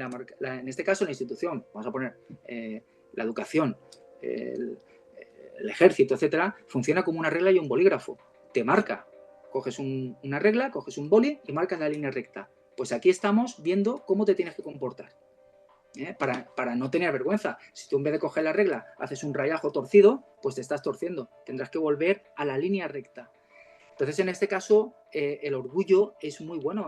Pues lo que hablan de, volviendo a lo de nacionalismo banal, a la superestructura, pues el orgullo español, por ejemplo, es muy bueno en este caso. La norma del orgullo español, la marca España, el sentirse español. Claro, no hay que reducir no hay que minusvalorar M2. M2 tiene su importancia. Y yo la subrayaría aquí. De acuerdo. Enlazándolo todo esto con algunos ejemplos que han ido saliendo, cuando has hablado, por ejemplo, de nuevas masculinidades, y cómo estas nuevas masculinidades, estamos hablando, lógicamente, de instituciones, pero también estamos hablando de hábitos, valores, etcétera, que se interiorizan. Y me estoy acordando de un lema de una ola feminista donde el lema es lo personal es, lo personal también es político, ¿no? Entonces, quizás a partir de todo esto nos podríamos preguntar, eh, pues, qué tipo de cosas normalizamos, ¿no? Si normalizamos un tipo de masculinidad, un tipo de feminidad, eh, si normalizamos, como has dicho ahora, un tipo de ciudadanía, etcétera, ¿no? Entonces, si hay alguna forma de clasificar los distintos fenómenos que podemos interiorizar o que forman parte de nuestra vida cotidiana y que son fenómenos que se enmarcan dentro de estos procesos de normalización. Hmm. Bueno, lo personal es político. Bueno, por ejemplo, yendo a análisis, estoy pensando ahora, por ejemplo, respecto a esta expresión, tiene análisis creo que bastante buenos Pablo de Lora, ¿no? Desde el punto de vista de la filosofía del derecho. Hábitos, valores. Bueno, la respuesta seria o rigurosa, yo vuelvo a insistir, es en tirando de la cuestión de los valores y conforme lo trata el ensayo de las instituciones de Gustavo Bueno, donde da una serie de rasgos y entre ellos, entre otros muy importantes, da la cuestión de los valores. Hábito. Hábito lleva a mí lo que me recuerda es a mono vestido, mono desnudo, el traje que te pongas. Y también me lleva a correlacionar las cuestiones pues, que has tratado con Gabriel Tortosa, creo que era. Sánchez Tortosa.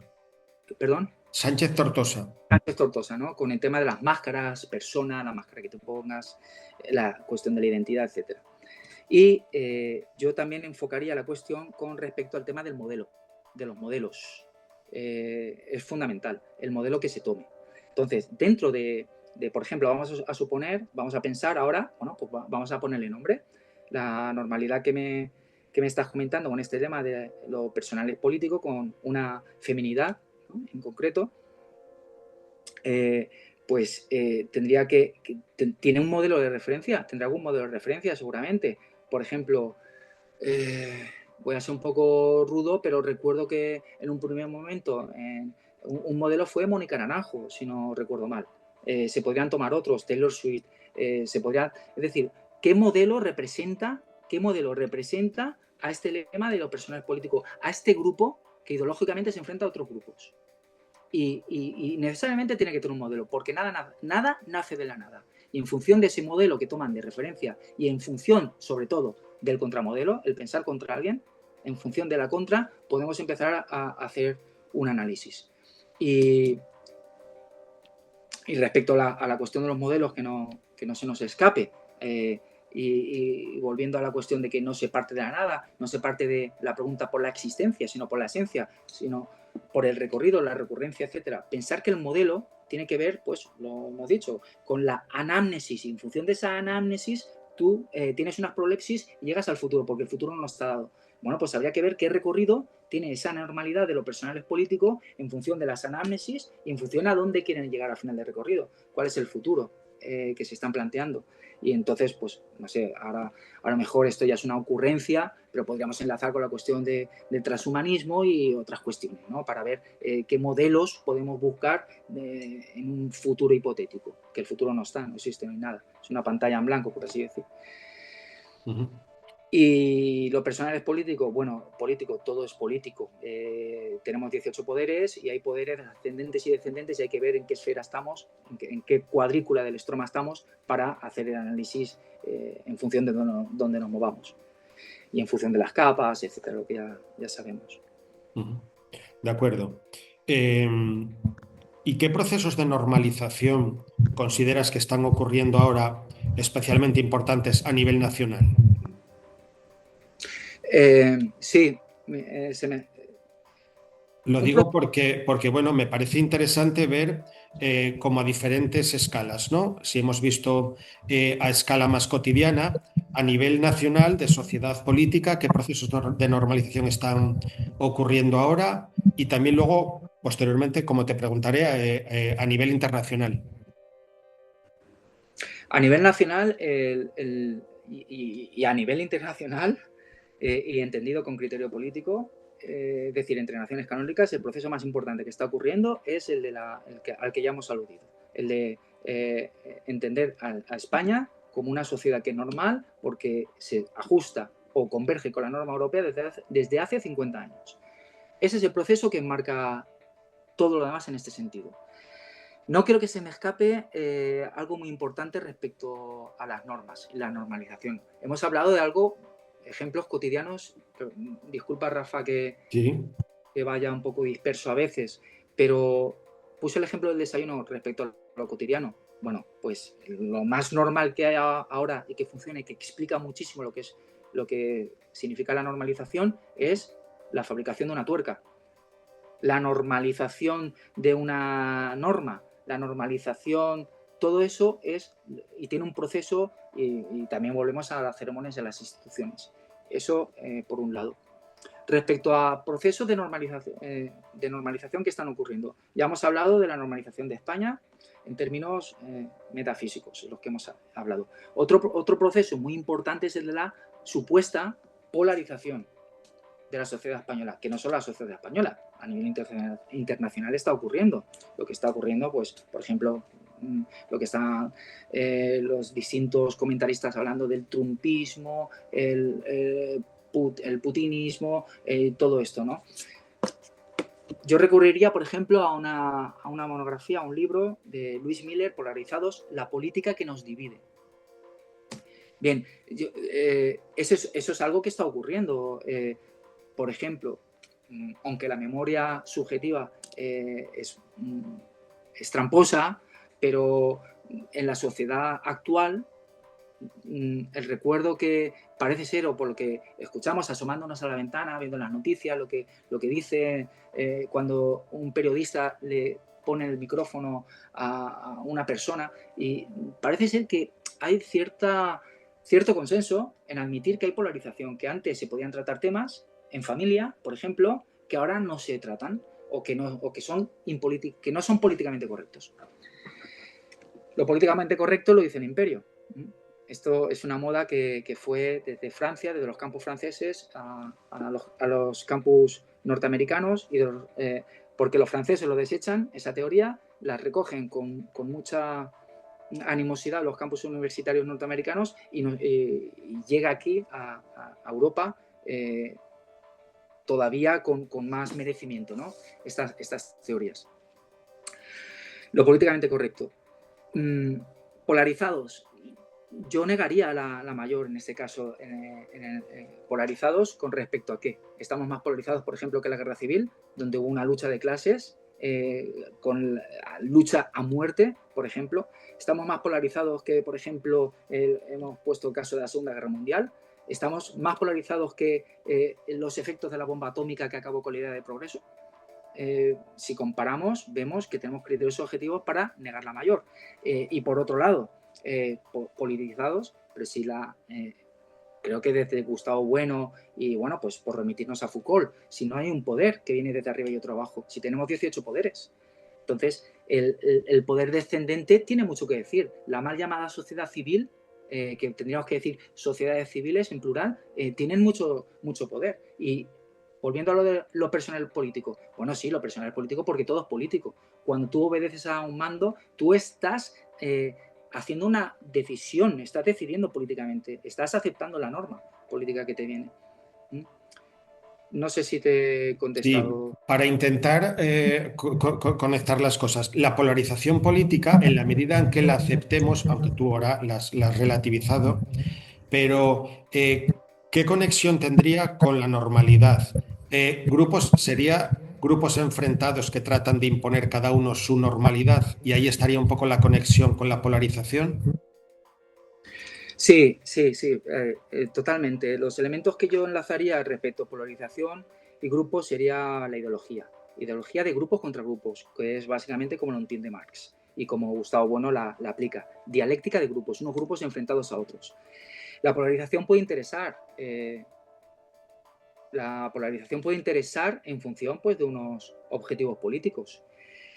Un buen jefe, volviendo al ejemplo de la perfecta imperfectibilidad de la que hablábamos, un buen jefe, por ejemplo, que se toma muy en serio que su función dentro de una institución es pelear a los distintos grupos que conforman las partes que conforman la institución para llevar adelante sus fines operantis, que no los fines operis, bueno, pues puede tener muy en cuenta la cuestión de la polarización. Aquí tenemos una razón maquiavélica, enfrentar unos grupos contra otros para salirse el mando con la suya, que puede ser, pues por ejemplo, no le interesa tanto el finis operis, que pueda ser el que sea, un bien para la sociedad, como pues enriquecerse, por ejemplo.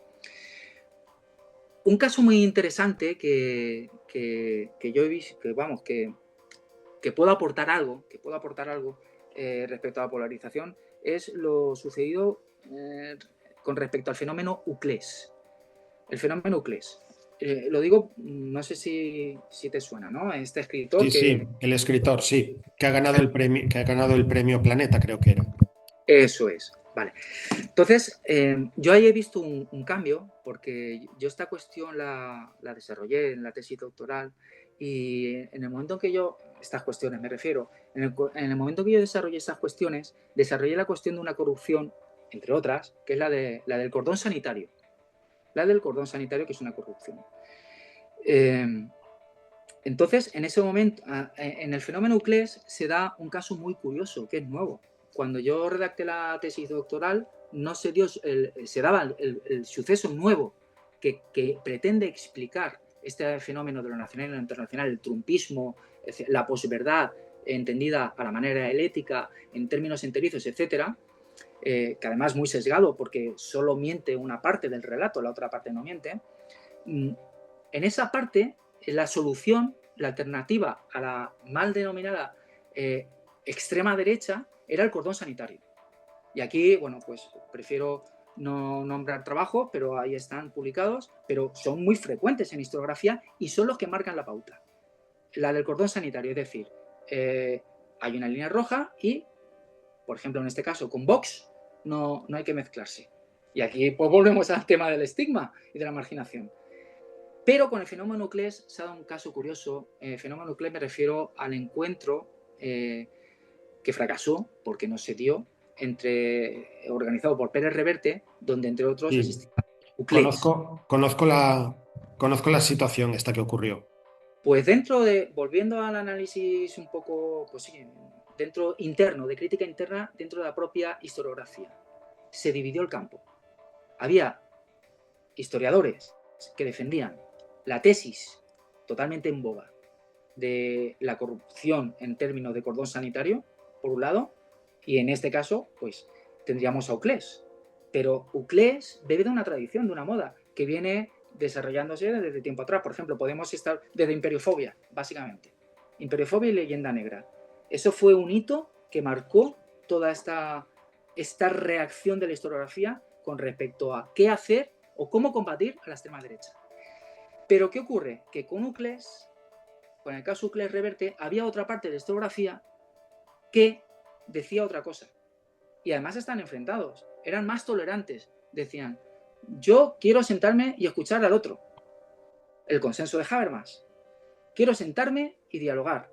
Yo no comparto lo que diga la historiografía que bebe de la ecuación España-Franco, pero soy un buen divulgador y quiero llevar la academia con minúsculas a la población, porque si no estamos encerrados en Torres de Marfil y no llega y vence la extrema derecha. Son dos formas de vencer la otra normalidad de la extrema derecha con respecto a la normalidad del consenso democrático.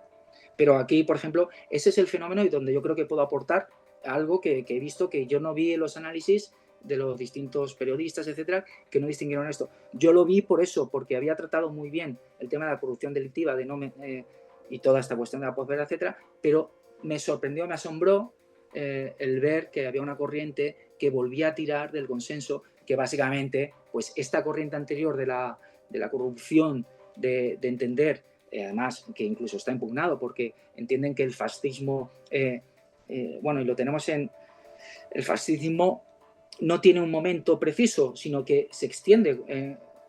La película esta de a veces veo muertos, pues a veces veo fascistas.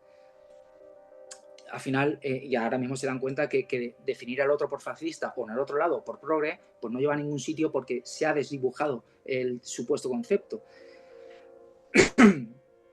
Sí, sí, completamente, Mira, completamente de acuerdo. y lo puedo enlazar ya y termino el comentario, por ejemplo, un libro de Ignasi Gonzalo Salellas, La excepcionalidad permanente, nuestros estados de excepción, que bebe de estas tesis y lo que hacen es, por lo que a mi juicio ha ocurrido con la cuestión del nacionalismo español. El nacionalismo español hasta 1993 tenía 3 momentos, básicamente la generación del 98, la dictadura de Primo de Rivera, que sí que es una dictadura propiamente dicha, y el franquismo. Ahí había un nacionalismo español claramente identificado y ahí no se discute que había un nacionalismo español. Lo que, a mi juicio, ideológicamente se ha hecho es extender, ampliar la cuestión del nacionalismo español y, bueno, pues tenemos que teóricos como el nacionalismo banal han importado tesis de otros contextos de la Guerra Fría, etcétera, los han hecho contextualizados en la nación española y, en fin, no explican nada. Estamos volviendo aquí a la indistinción, es decir, a la confusión de planos. Parece ser, o creen estos historiadores que están haciendo historiografía, pero realmente están haciendo psicología. Bien, pues de esto que estamos hablando, de la polarización y del fenómeno nuclear reverte, bueno, pues aquí bebe, por ejemplo, este libro muy reciente de Salellas, que lo que viene a decir es lo que he explicado de la extensión, ampliación del concepto de nacionalismo español, que se ha extendido y lo encuentras por todos los sitios, han hecho lo mismo con la excepcionalidad. Antes habían golpes de Estado muy precisos, muy estudiados, y tenemos una caracterización historiográfica muy precisa de lo que es un golpe de Estado, pero este autor lo que viene a decir es que ya lo normal es lo que no es normal. ¿Y qué es lo normal? Bueno, pues lo normal es lo que dice la norma. Este autor cree que ETIC está analizando en MIC el comportamiento, la conducta de Trump, o el comportamiento, la conducta de lo que estos teóricos llaman la iliberalidad, etcétera. Y lo que hacen es una línea gruesa hablando de lo que es la excepcionalidad permanente. Constantemente estamos en estados, golpe de Estado, con lo cual no hay golpe de Estado, porque un golpe de Estado está muy bien definido. Hay una ampliación, hay un dibujamiento y al final lo que hay es un enfrentamiento. Bajo la apariencia falaz de la sonrisa o del tender la mano, realmente yo creo que estas obras lo que conducen efectivamente es a la polarización, no entendida en este caso EMIC, porque yo ETIC la niego. Lo que están haciendo es el enfrentamiento entre familias, entre grupos y el señalamiento. Y bueno, esto se ve, por ejemplo, y ya termino el comentario, en la academia. Yo he pasado por la academia con minúsculas al defender mi tesis doctoral. Sabes muy bien en congresos lo que tienes que decir, lo que no decir. Y lo que tú tienes un margen para decir cosas que escondidas, porque ahí tenemos a Puleyo, que se disfrazaba de burro para contar las cosas, donde tú puedes más o menos decir lo que tú quieres decir, pero con ciertos límites. Volvemos otra vez a la imagen que ponía Gustavo Bueno en un momento dado, ¿no?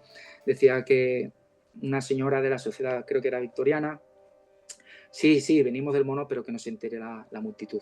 Bueno, pues en todos los congresos, por supuesto, porque no hay una censura, tampoco la había, y eso está muy estudiado, en el segundo franquismo, no hay una censura galopante, entre otras cosas, porque la concepción de totalitarismo se niega, siempre tienes márgenes. Bueno, pues ahora también, la universidad tampoco hay que demonizarla. Dentro de la universidad, además, hay muchas voces también. Pero incluso en términos, digamos, hostiles, supuestamente hostiles, uno puede decir las cosas. De acuerdo. La está fragmentada. Puede decir muchas cosas jugando con la teoría de la verdad, por ejemplo, Gustavo. De acuerdo, pues hilando precisamente con esta idea de fragmentación, ¿crees que estamos viviendo una fragmentación de la antigua normalidad común en múltiples normalidades parciales o identidades diferenciadas, quizás a lo mejor relacionado precisamente con este mercado pletórico, que lo que conlleva es precisamente las múltiples normalidades parciales, lo que también enlaza con la idea de tolerancia, etcétera? Sí, totalmente. Yo en el análisis de la normalidad, por ejemplo, otro plano, otra escala es distinguir entre lo político, por un lado. Entonces, en este caso yo tiraría de la teoría de Aristóteles y básicamente tenemos gobernados y gobernantes, y luego pues hay monarquía, república, democracia, en función de esa tabla. Y por el otro lado, a tu pregunta, yo respondería con el otro brazo, que es el de el consumo, sociedad de consumidores. Es decir, podemos decir que lo que interesa, podemos decir que podemos hablar de gobernadores y gobernados y de consumidores, o sea, y electores, consumidores y electores. Y en función de eso, claro, ¿se ha fragmentado? Claro, hay tantas normalidades como consumidores, átomos, segmentos. Entonces vamos a ver cuántas normalidades hay y todos esos segmentos se orientan en función del modelo.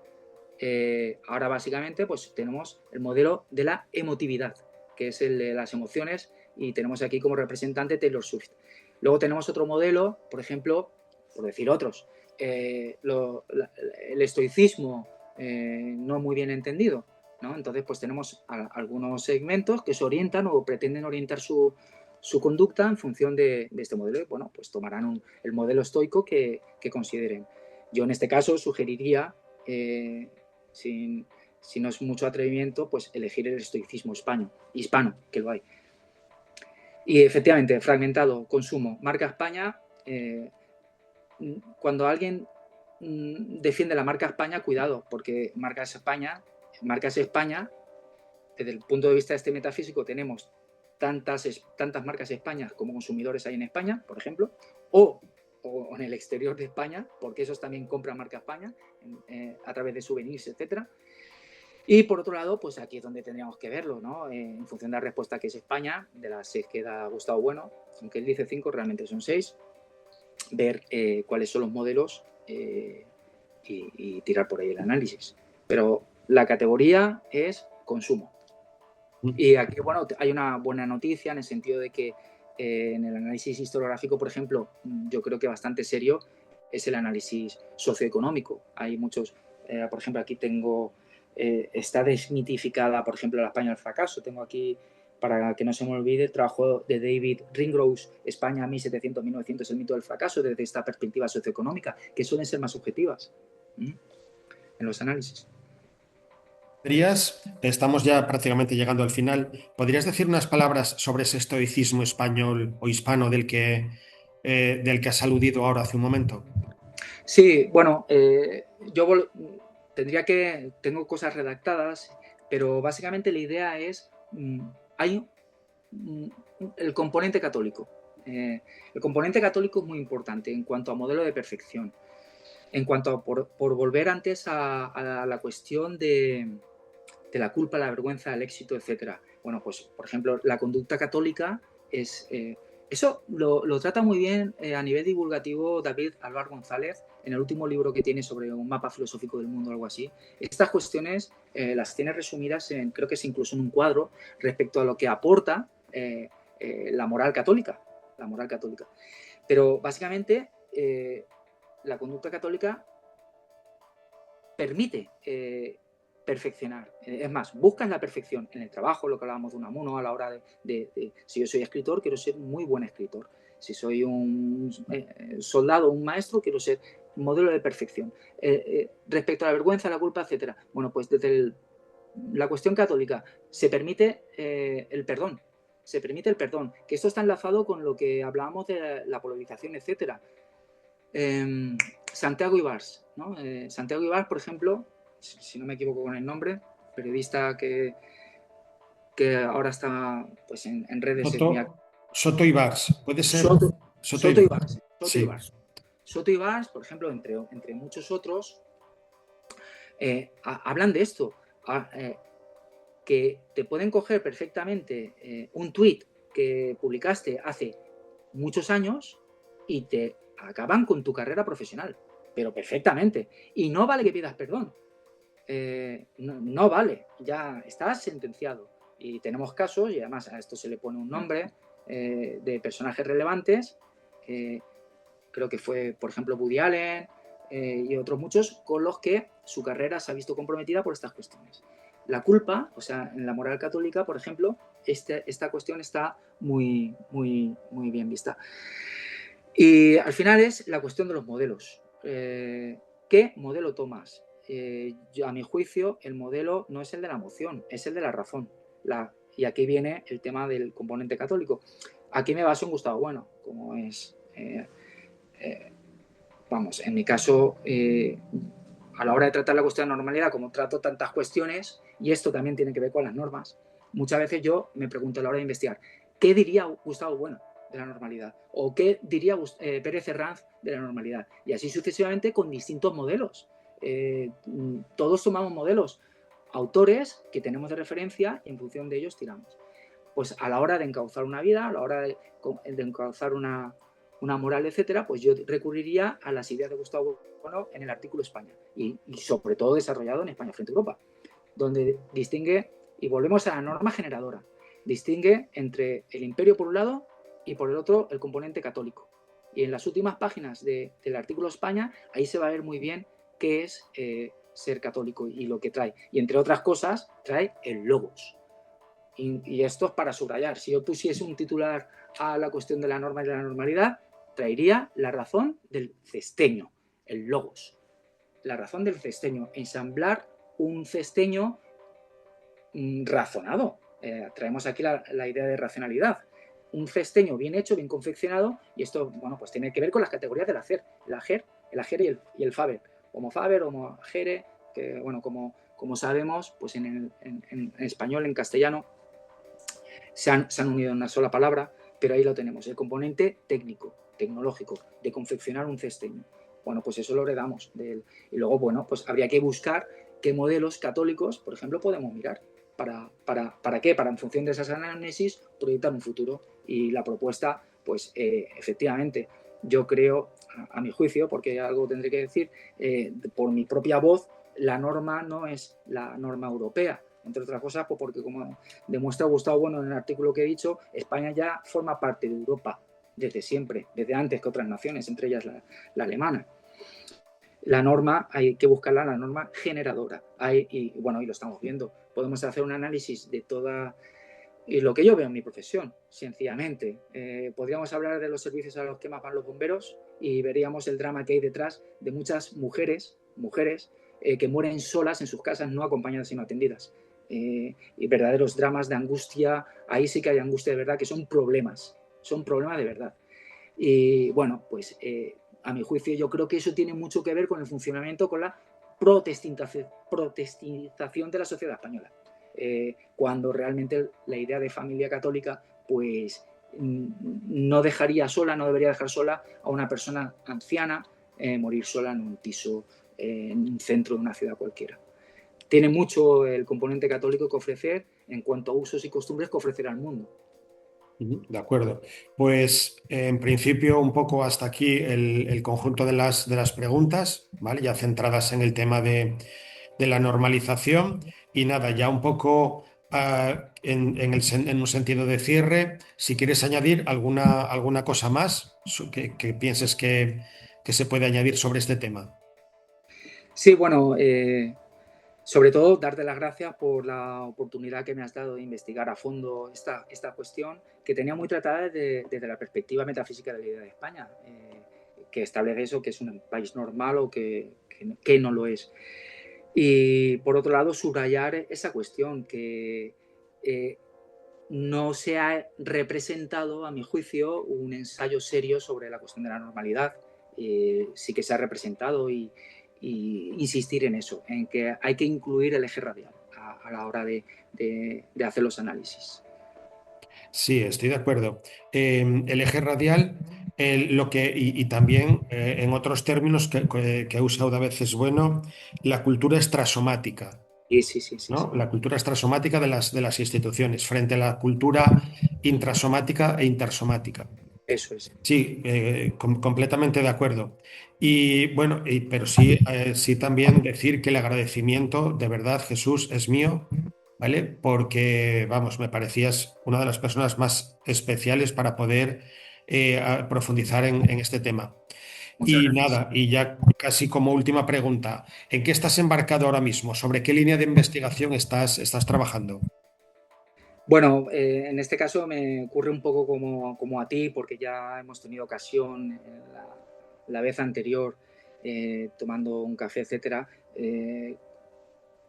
pues lo que a todos nos interesa en cuestiones de filosofía, nos interesan todos los campos, no nos interesan en concreto, pero por concretar, efectivamente sí que es cierto que ahora lo que estoy trabajando es un caso concreto, que es la biografía, por así decir, de Demetrio Bacalaso, que fue jefe de bomberos en el Parque de Bomberos de Alicante en el segundo franquismo, y que, bueno, pues fue el que profesionalizó, el que llevó a la normalidad, de alguna manera, por así decir, a los bomberos del Ayuntamiento de Alicante. Y eso me lleva, pues me ha llevado a profundizar mucho en cuestiones de historia militar, de historia de la policía, del ejército y todas estas cuestiones.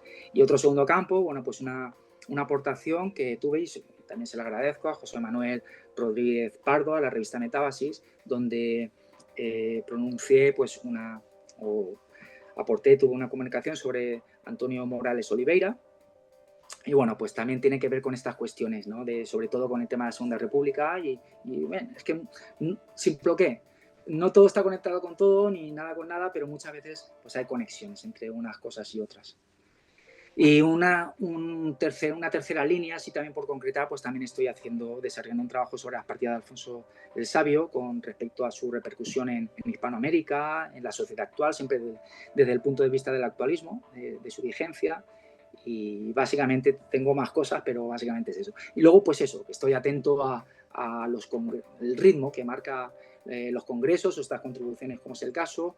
Y entonces, pues un poco, a veces dejo unos temas y retomo otros en función de congresos o libros o ideas o problemas de la sociedad actual que te invitan a dejar unas cosas y tomar otras. De acuerdo, bueno, pues hasta aquí las preguntas. ¿Vale? Doy gracias, por supuesto, a todas las personas que se acerquen a visionar este vídeo, que estoy seguro de que encontrarán mil motivos para que les atraiga el vídeo y encuentren cosas que les enriquezcan sobre este tema y con las cuales sabrán conectar seguramente con muchas cosas de su realidad cotidiana, a nivel social, etcétera. Pues, y eso, muchas gracias al público que pueda vernos. Por supuesto, otra vez de nuevo, muchas gracias a ti, Jesús. Y nada, y nos emplazamos para siguientes y futuros encuentros. Muchas gracias. Muchas gracias y un abrazo. Un abrazo, Rafael.